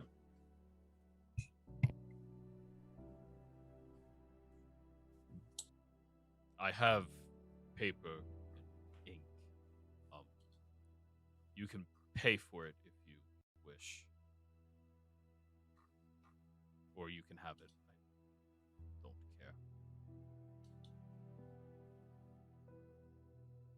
Thank you.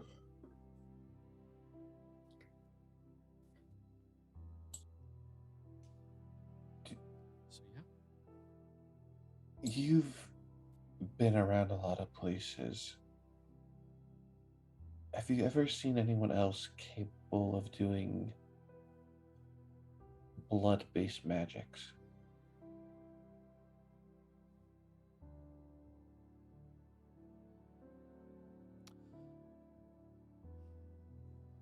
One individual, but I believe they're dead now. So my talent is quite rare then.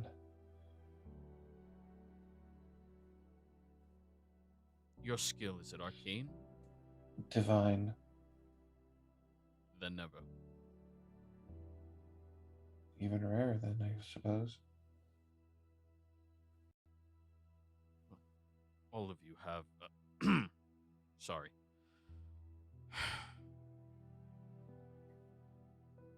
You all seem to be capable in unique ways.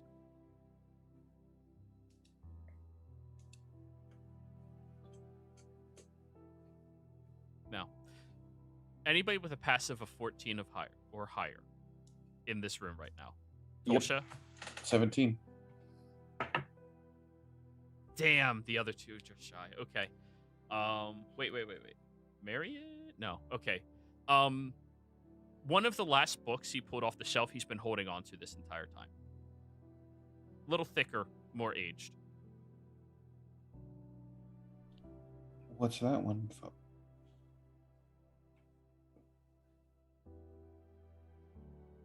As you seem to cherish it quite a bit.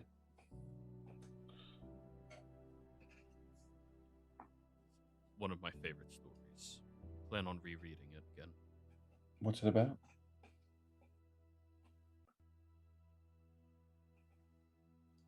Asking, quite genuinely interested.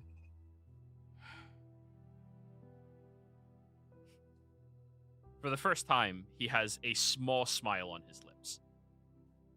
And then it immediately drops again.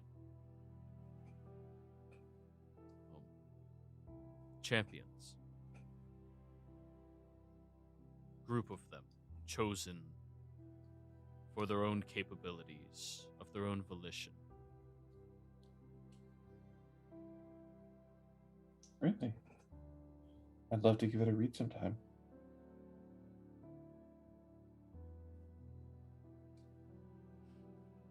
Maybe once you all leave, I'll let you take it.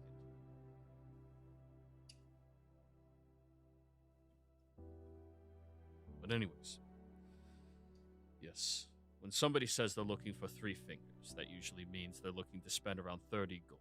And he goes into the intricate details around different various ways of taking note, at minimum, of Thieves' Cant. The other 2 outside. Do you plan on doing anything? I did mention Lily's working on her side projects, so in this case, it would probably be she's working on that plate armor for Bernie. Okay. Looking for Tolsha just after breakfast or at breakfast and speaking with her.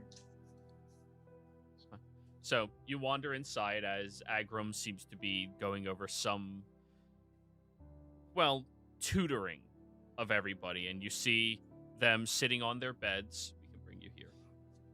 Going through the books and listening, and yeah, you walk down and see all of this. Marion, we can bring you down here as well.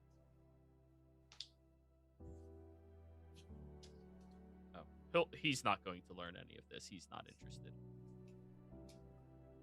So we'll just move him here. Shale, you walk down the stairs, and immediately Agram goes quiet.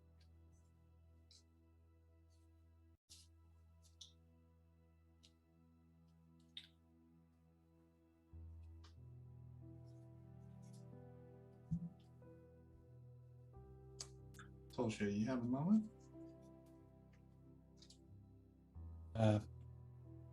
Sure. You want to speak here outside? All right. I'll be right back. I'll go outside with Shale. So, I'm kind of upset with you. And we know why. About keeping the secret of how I was being hunted down. Yeah.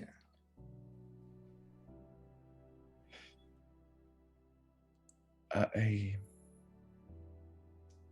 didn't want to put you or the others in danger. And I didn't think that this group would have gone after you guys, but after what our father said, that was a foolish mistake. I should have told you guys.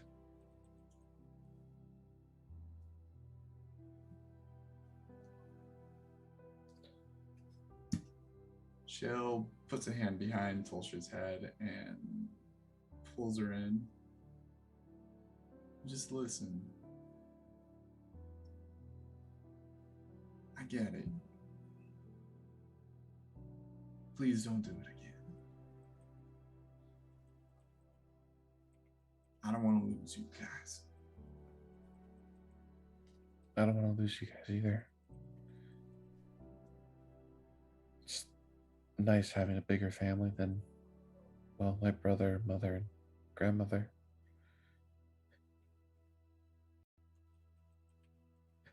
She laughs a bit. I still find it funny that we met before even knowing we were sisters. I mean, I've been hearing these foolish notions of, prophecies and fate and all that my entire life. And knowing who I was and what I was, honestly, I didn't buy into any of it. Meeting you, that was probably the closest thing I put to the universe being on my side than anything else that's happened in my life.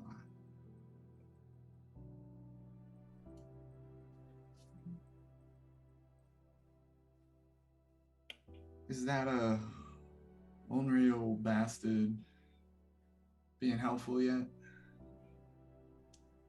Currently, he's teaching us how to actually spot the clues that the myriad would leave behind by teaching us the language of their group.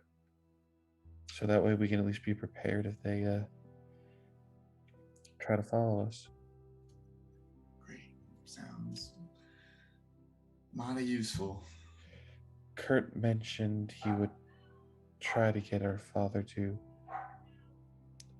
tell us the name of the final person.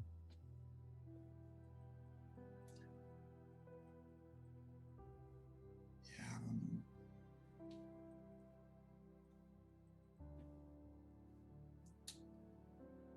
I'm gonna do a bit of hunting today and just kind of clear my head a bit, but I'll be back afternoon and around dinner, make sure everything's going well. Right. Make it something up real nice this evening.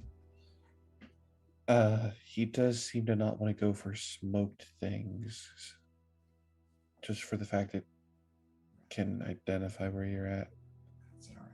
He's probably doesn't know how to cook them proper, but we'll get something good, I promise. And Shale? Yeah. I know if you ever forget who you are, your family, my sister, and everyone around here is your brothers and sisters. We'll be here for you no matter what. I know.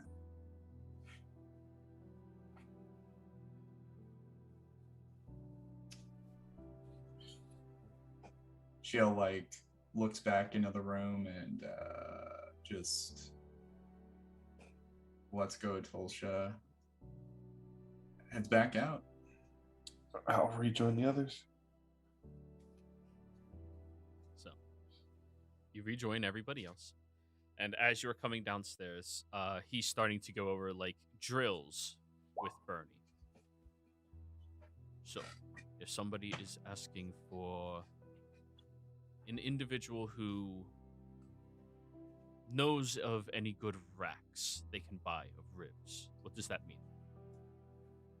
Rax, what was that? Horse, right? Yes. And again, prostitutes are wonderful means of information. You never talk more than after you're done a lay. All right. Well, Marion is surprisingly pink.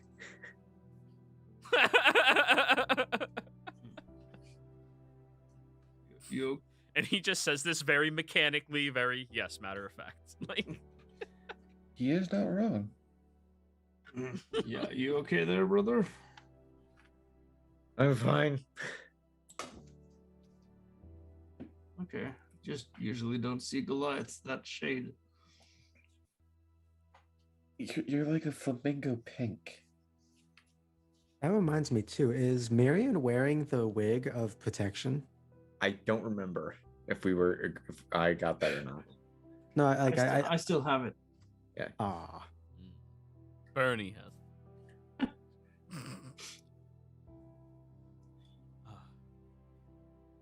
Good. So, yes, and he will continue these drills with all of you as well. If anybody has any questions throughout the day that you wish to ask him, you can interrupt at any point in time, but that's kind of what he's working on here. We can fast forward to dinner time. Around this time, Shale, you're coming back with, what did you prepare? Whatever would be in this local area. So, as far as Wild boar would be abundant out here. sounds good. Lots of rabbits. Fox isn't very good eating, but you could have it. There's a lot of wild berries, vegetables as well that you can find just randomly littered around. Nuts. I mean, yeah. Very lush territory. Rabbit stew. We'll go with something along those lines. And as far as the cooking goes, I'm sure she's familiar enough with method to dampen, if not, create some type of disbursement of the smoke, like catching it or something, or just cooking in a general way that isn't going to produce, plumes. Right.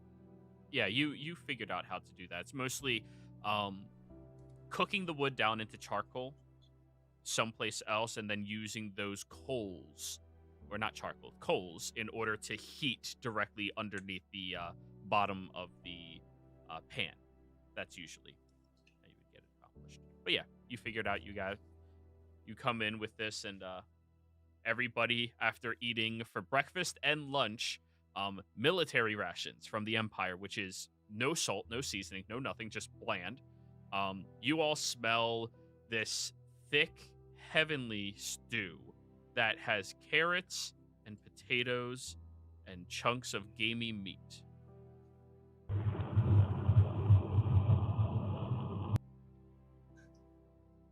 Welcome back, Wyatt. Yeah, I'm just driving right now. Sorry. I wanted to still be part of it. I just gotta go to my workplace and literally open a friggin' safe. So stupid. I got you. You're good. Yeah. You're good. You're good. Just keep yourself muted because, yeah. Thank you. Nope, you're okay. There you go. Now you're good. Now you're good. So you come down with that, and Agram looks over. You prepared a meal.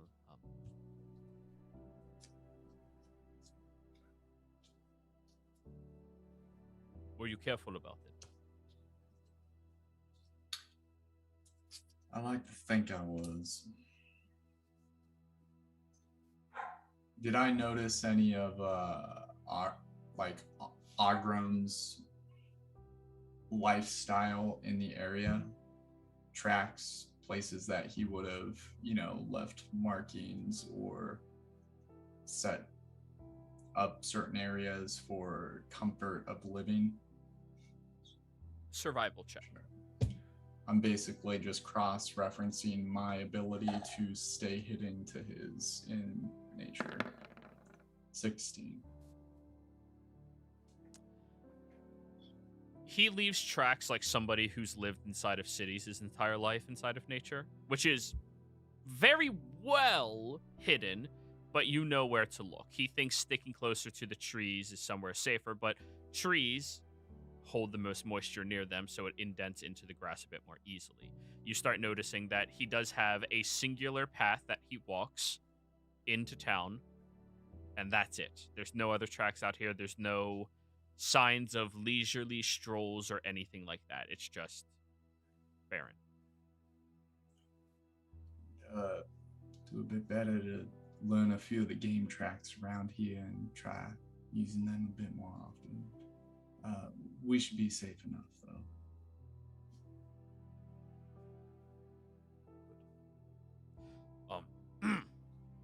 Yeah, we are 8 hours of studying a day is all that you should do. So, we're done for the day.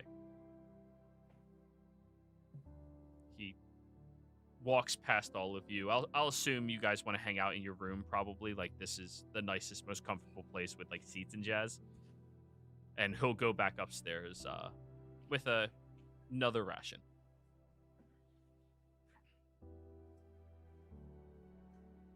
Well, now I know what my brother's going on and on about some of those nonsensical sentences of his.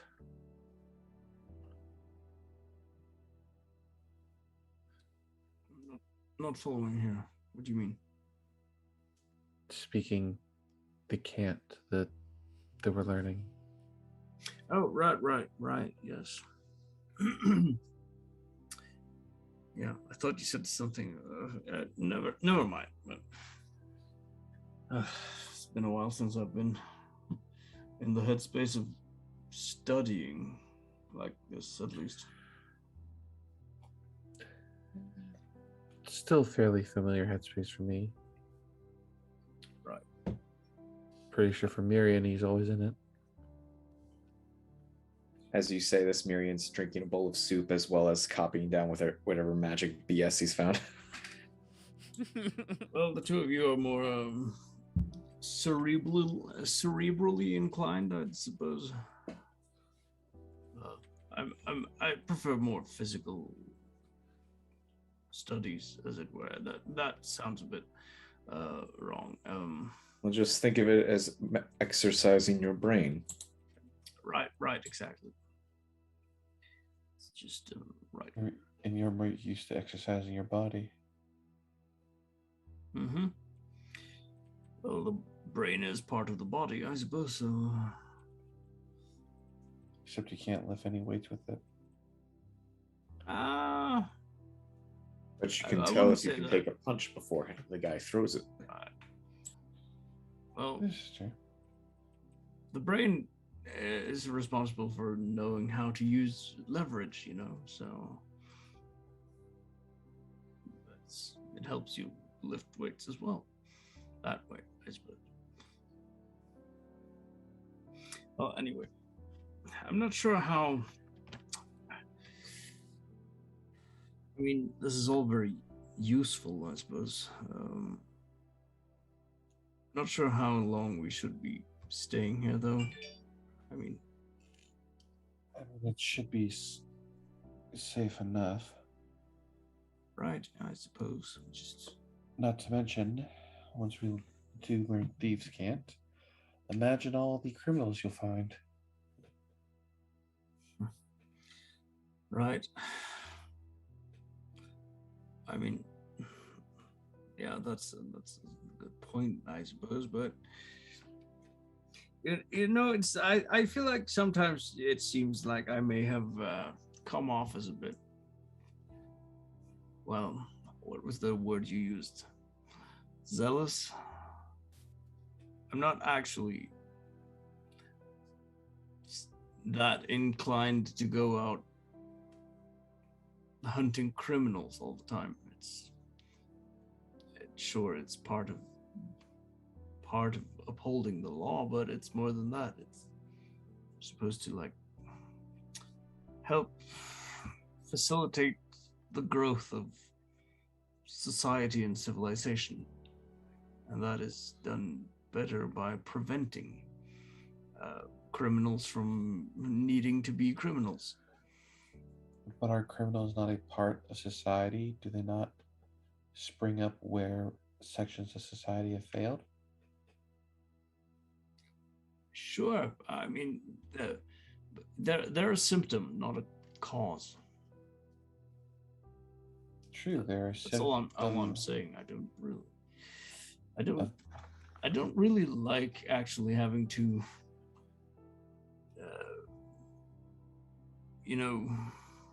punish criminals, as it were.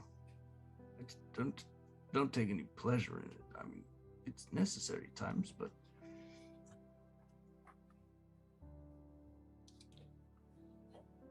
Right. I think we got a bit sidetracked here, but right. Lily, you smell delicious food coming from inside that you saw Shale carry in. Yeah, no, Lily definitely smells it, and her stomach grumbles, but she just grits her teeth and just keeps it going at work. She'll eat some of her rations when she feels like it, but she's not going in that house again right now. Okay.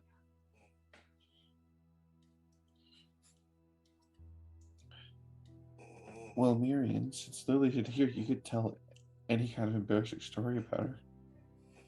She couldn't stop you.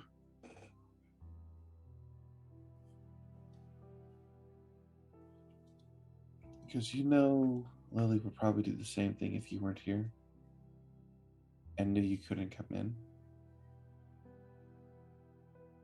Marion. Sorry, I was looking something up.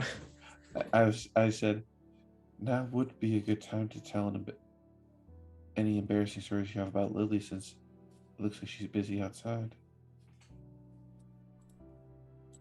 Because she probably would do the same if you were stuck outside. Oh, I know she would, and I know she probably has.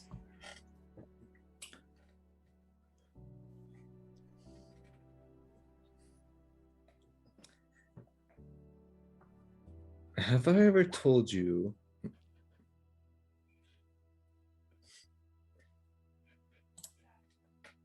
the time when Lily went and chased after a rat? No. It's quite odd. It was when she first came to the family. I have no idea why she got this into her head, but she just went after this random rat. And she just ran through the entire kitchen, bowls going over, sugars on the floor. And the rat just went through its little mouse hole, and she just like, boom, right into the wall. And she was stuck there for 5 minutes until Mother was able to get her out. Pour some molasses on her nose.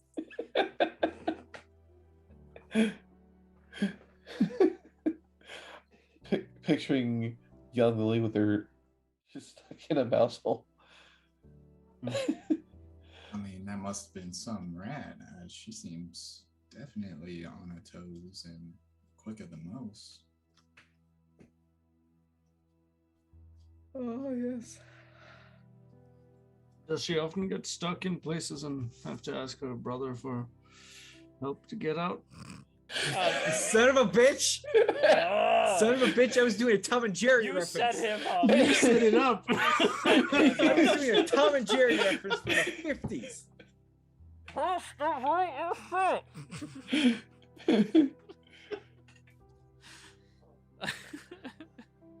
This is a wholesome stream, guys. Wholesome I didn't say anything bad at all. No. Yeah. It's a family stream. Let's get it right. Mm. No, I'm not even going to try to lie about that one. It's technically true. Right. Well, that's a fun little story. Sweet. Speaking of funny stories, there was the time when I was just sitting in my room studying, and I just happened to look across, and I see my brother in a full-blown dress and wig being chased by what has to have been the burliest orc I've ever seen across the rooftops. And the orc was just saying, "Get back here, honey." And I could swear I've never seen him move faster in my life. I don't know what he did or why he was dressed up like that, but it was like a full going out to a fancy soiree dress. So what exactly is it your brother does? That's a good question. Bullshit, your brother. Is your family gonna be okay? Back home? My mom definitely, as well as my grandmother, since I do not want her. Last time I saw her mad, she lifted up a minotaur and threw him through a window. How old is your grandmother? Nearing 80.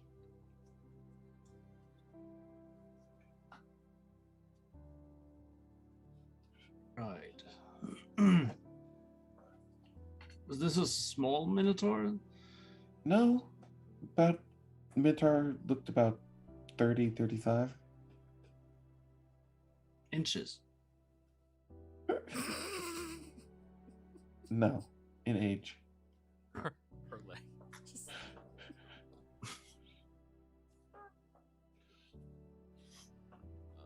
Let me go one game without dick jokes. I highly doubt it. That was a dick joke. That was a height joke. Oh, yeah, no. Sure it was. If the dick joke was 35 inches, something's wrong. But he is good at sneaking around, and so is my mother. Honestly, I'd be more worried about anyone who angers both my mother and my grandmother.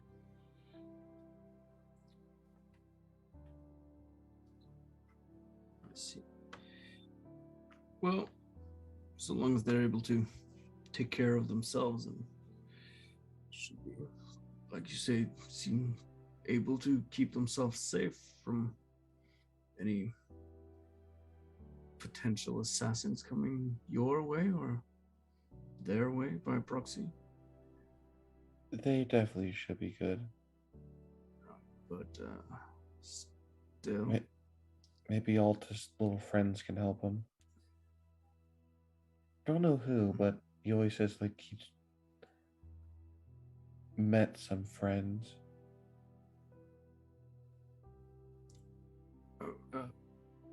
your brother just met some friends. What do you mean? Well, Was it your brother or? Yes, he hangs out with some people. I don't know what they do, but considering all the weird things I occasionally spot him doing, and the fact that because we look fairly similar, I have been accused once or twice.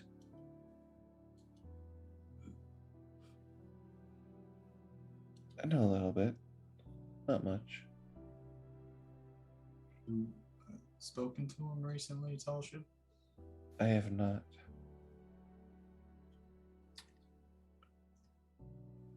I feel a little bit better knowing that they're all right. I spoke with my grandmother a few days ago. That's good. Are they aware of the issue with the assassins? I mean, I sent my grandmother a message last night letting her know about to keep an eye out for them.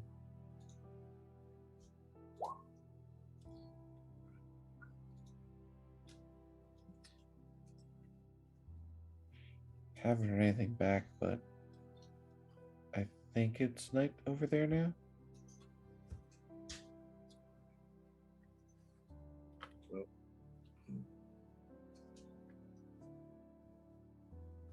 I'd suggest keeping a bit closer watch on them, I suppose. I mean, well, not watch from here, but if you can, don't you do that thing where you can, like, talk to someone over long distances? Yes.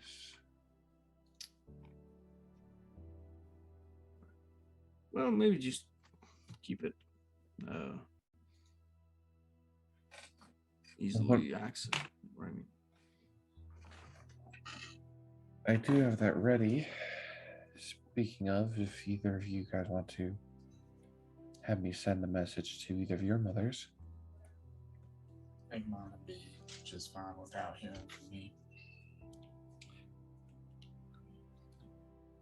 Bernie, Miriam, if you want a message sent to your mothers.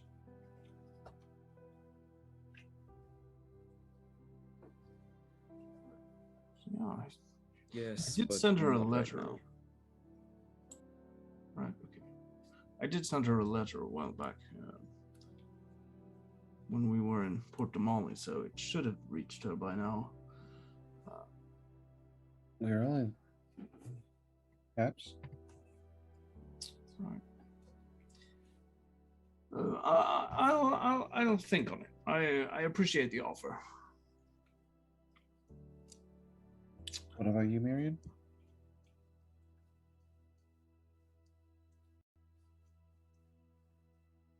If you can just let her know that me and Lily are okay. And I will contact her myself soon. Send her that message. Yes, please. Yeah, I'm using sending to send her that.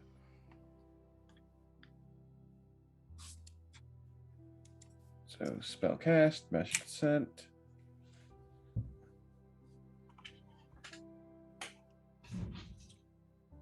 Lily, as you are outside, you see a dwarven individual riding up on a horse directly over here, beelining. And they go over towards the front door as you're packing everything away. Yeah, Lily will kind of wave at them, but I guess not stop them if they've got business. They immediately go inside, and they don't seem to have realized you were there. They were pure focused. They round around the corner and then go. Right. In that case, Lily, on my player's sinking suspicion as well as Lily's, she's gonna get the carriage ready to move. Okay. Everybody downstairs. You hear a set of footsteps, heavy ones, up top. Hey, Grum. Got a new problem. What's the problem? We have a new commander coming to town. And this commander was appointed directly by the Cerberus Assembly to move here. Which way is he coming from? Northeast. Heading down, off roads. They say that he's working with a group of individuals, 35. Any mages at their disposal? I don't know. Go back to town. Everything is fine. Everything's normal. Are we going to do anything about this? I told you to go back to town. Everything is fine. Everything is normal. All right. The dwarven individual leaves and trots off on his horse. A moment goes by and Agrim walks down the stairs and heads over to the other stairs even deeper in. When I sounded. Were we able to completely hear that conversation? Right. Yes. This building is constructed in a way that not being heard is very difficult. Right. You have to deliberately try. Like, the floorboards creak so he can hear somebody sneaking up on him. Like, he's definitely a paranoid guy. So yes, you heard the voices echo from upstairs. I look at him as he comes down again. So some trouble coming then, it seems like. It's no concern for any of you. Okay, well, I seem to recognize that name. What was it? Cerberus Assembly. I know I've heard of it, but it's not. They are the head of the collection of mages under the Empire. Okay. They're incredibly powerful. I see.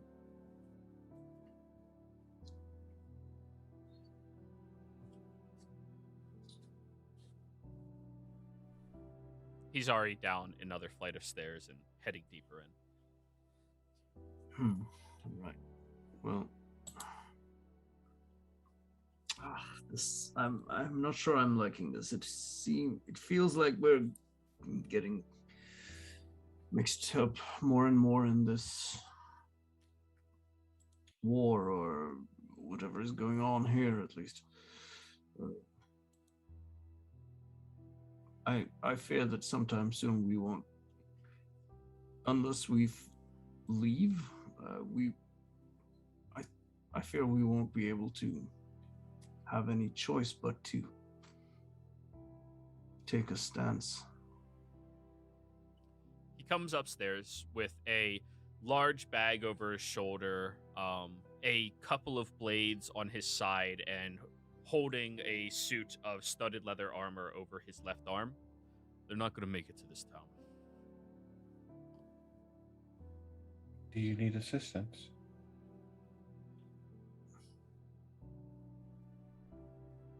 No. So, Insight. Go for it.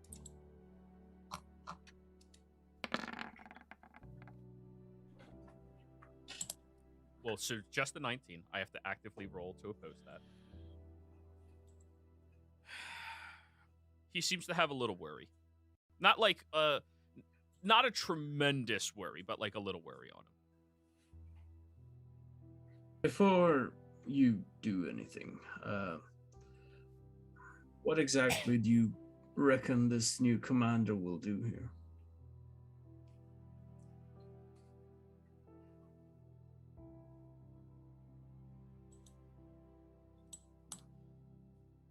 This town is one of the best fortifications for one of 3 entries into the Empire that Tal'Dorei could have access to.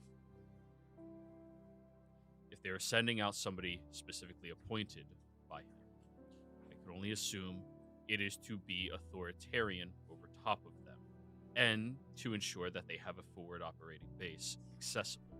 Right. And your plan is to assassinate this commander? No. My plan is a wild group of buffaloes stampeded through their entire encampment and massacred them all. Right. The last time a commander was sent out here, well, the people got hurt the most. All of their food was being stolen, all of their money was being taken. They were pretty much put into a system of provide for us and barely survive. See, These people aren't going to deal with that again.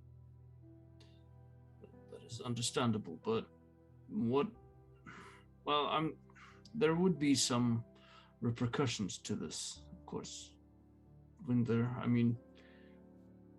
Once the Empire hears that the newly appointed commander is somehow lost or killed by buffaloes, don't you think they would send a larger force next time? He smiles. No, a much smaller, but precise. Right.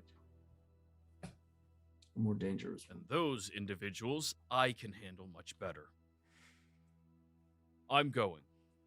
If all of you have any concerns, they probably have already sent somebody to town. Feel free to look for that individual and stop them. Just got one question. Shouldn't be hard to recognize. Do you intend on giving me that name before you leave?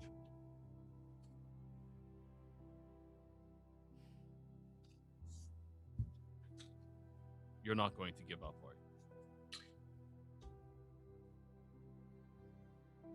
you? Well, I need to know if I have to get my stuff ready, because I'm not going to let you go out there and potentially die with the information that I need. So either take me with you or tell me what I need to know.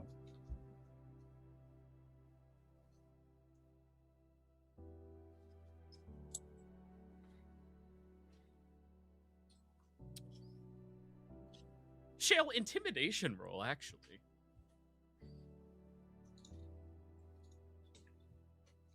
You can think about giving me the slip, but you're not getting away from my girl here. She nods over to Dorothy. I feel like standing behind her, going like flexing my arms. Just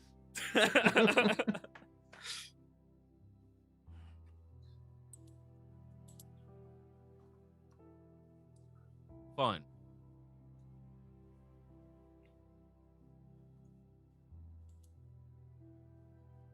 If you are so confident in your capability of changing things, prove it. You stop this commander from getting it. You do that, I'll tell you his name.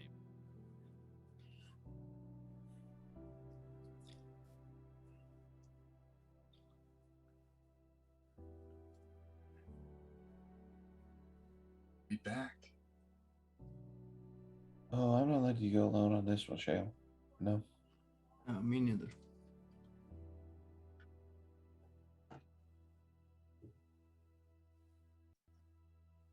Appreciate the help.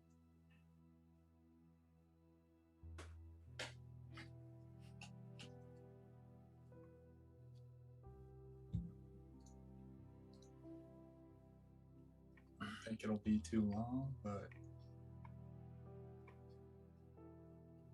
I'm sure we can at least stop him.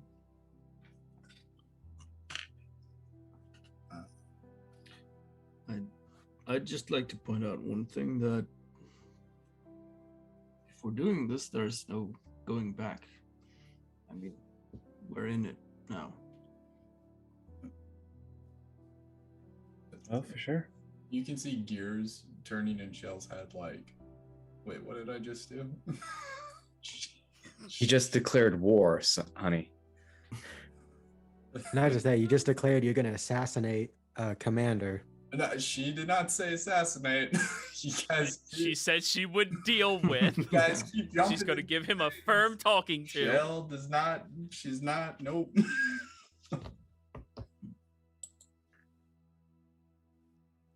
Oh well. Sure, we'll be back here within a day. Hopefully sooner.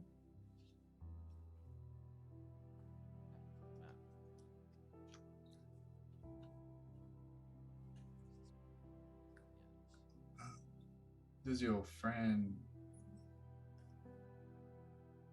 He already left the room, right? The one who came to talk to Agram, or? Oh yeah, he left before I Okay. came downstairs. Should we get any more details from him, or? Not necessary. A group that size is going to leave a tremendous amount of tracks. You'll be able to discern them. Well, let's find out if it's a. Rexy, go ahead. Let's see if it's a forced march or if there's camping for the nights. If they're camping for nights, that's the best time to strike. They'd be moving across Pride's Walk Road. Most direct path here.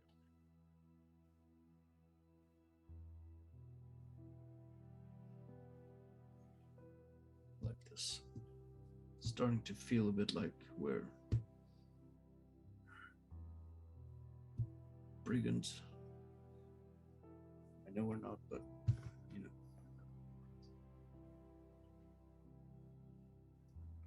Yeah, just remember this, Bernie. Brigands take things from people. We're not. We don't have to take anybody's life, but we surely don't have to sit by and let things happen that shouldn't. So let's we'll do what we can. Well, I mean, that is a noble intention, but you know how things get when things get started.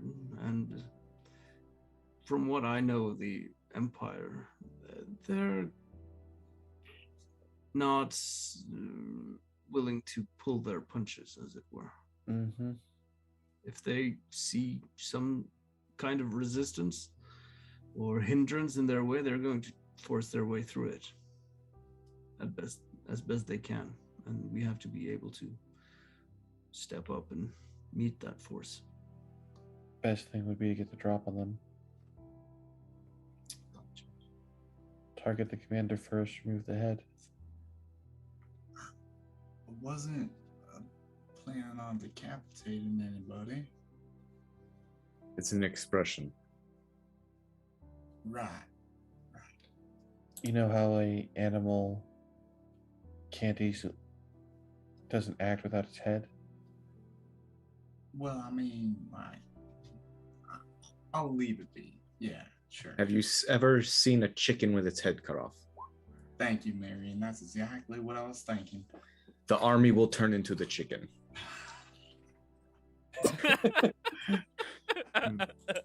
You know, I once heard of a chicken that survived for, I think it was almost 2 years after it got its head removed. Yeah, they chopped it off too high on the neck. I had to force feed it. I think they went on like a tour around Tal'Dorei or something. I don't know if you're full of shit or you're saying something in real life. And that concerns me.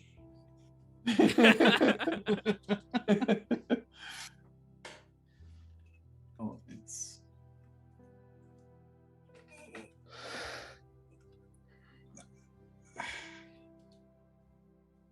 gonna be dangerous. I do appreciate, and Bunny, I think your knowledge is gonna be invaluable. I don't want you to get into any trouble though. So please, if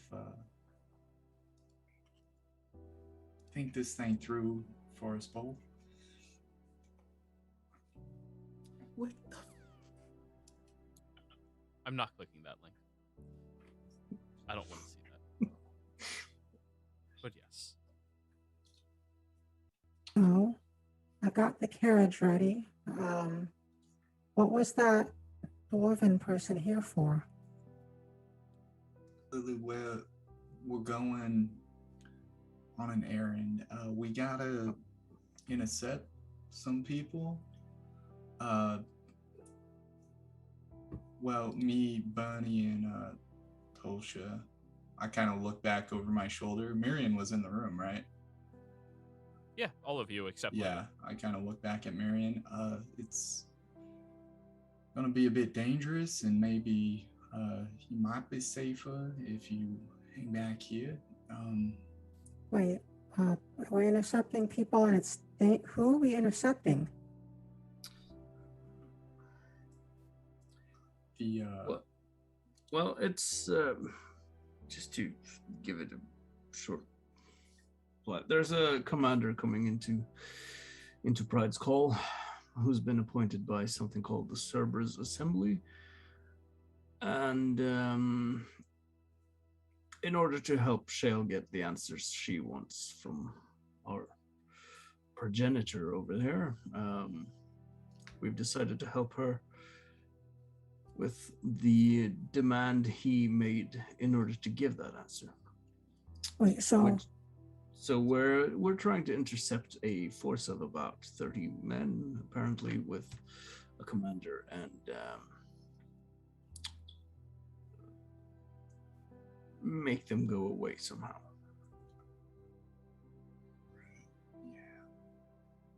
are you serious right now? So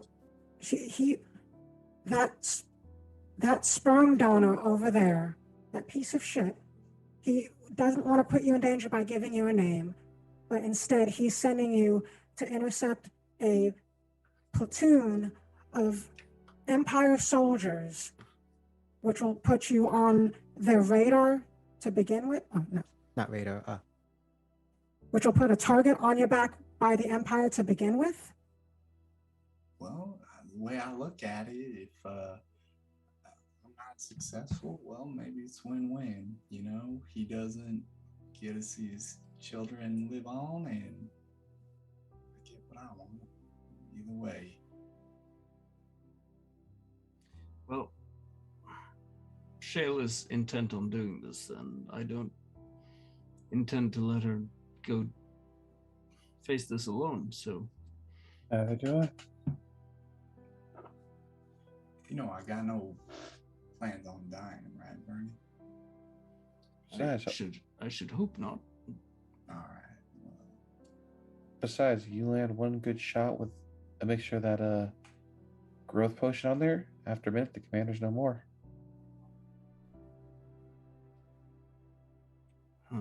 we'll figure something out, I'm sure. You know, that's not a bad idea. I mean,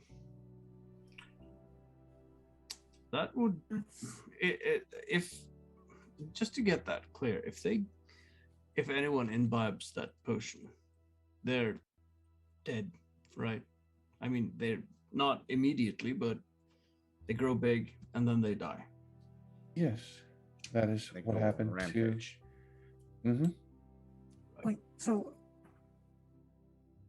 Barney, you're okay with this? What Shale is trying to do? You're not trying to talk her out of this, Tulsha? I know that when Shale sets her mind to something, she's going to get it done. Want either of them to come, Lily. I'd rather you stay here with Miriam. I mean, there's no reason any of y'all need to endanger yourselves. It's just, this is what the son of a bitch wants, so don't give it to him.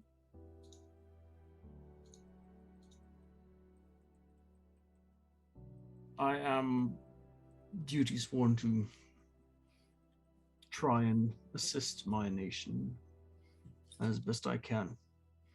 Even though I have no explicit orders here,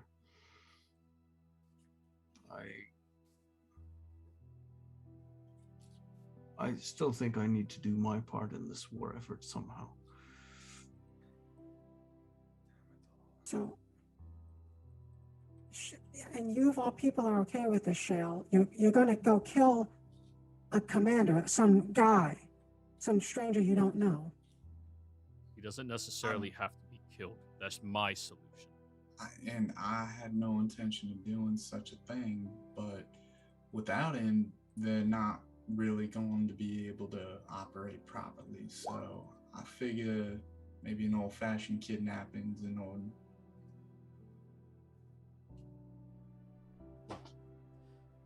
There are 3 commanders on this side of the Empire who are not already appointed to a different position and post.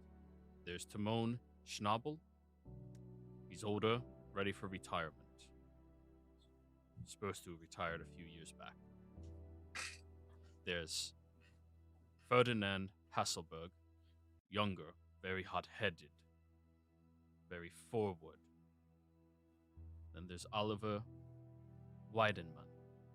He's an older commander, evaluative, wise. He's the only one that would intimidate me. If it is him, use as much caution as you can. Any way to distinguish Timon from Oliver?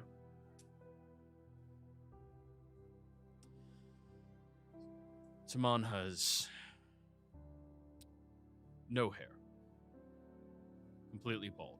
Shaves it. Oliver still has a full head of hair. Though it's gray. More so than mine.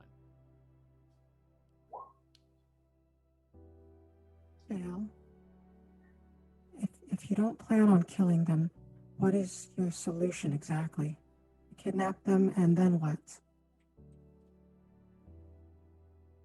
Imagine that they're going to be able to operate the way they're supposed to without their leaders, or at least they'd be delayed in some regard, I imagine. I don't really know how the armies operate that well, Bernie. I'm hoping you can fill me in on that as we go. we're kind of gonna be picking this up along the way. Well, One thing I mean, I'm not very familiar with the intelligence part of the Tal'Dorian armies and military, but Good. it seems to me that it's not entirely unlikely that they would have maybe 1 or 2 agents in Pride's Call, because it is of strategic importance. If we could somehow maybe find such a person, establish contact, and then hand over this commander if we manage to capture him, that would take him out of our hands and into the hands of someone who might be able to get some more use out of him, information that would help Tal'Dorei.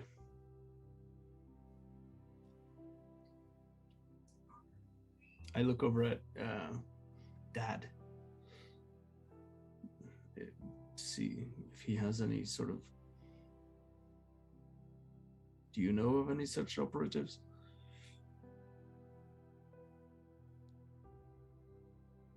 I only know the older catalog. Right. They change their ways of finding one another very frequently. There used to be one. Unfortunately, the barkeep in town no longer likes me, so... Well, it's a good thing she loves us. And on that beautiful note, perfect place to cliffhanger and leave the Ah, session. That's disappointing. Because I had an alternate. What? Oh, go for it. I mean, I was gonna. You're right.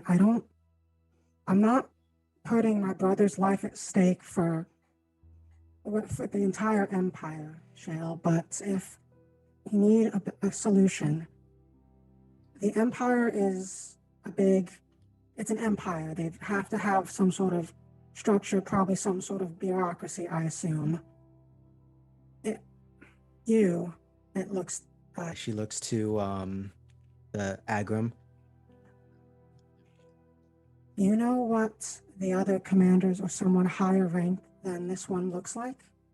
Because if Kurt is going with, I will give him this cloak, and he can pretend to be that person, and then he can say there was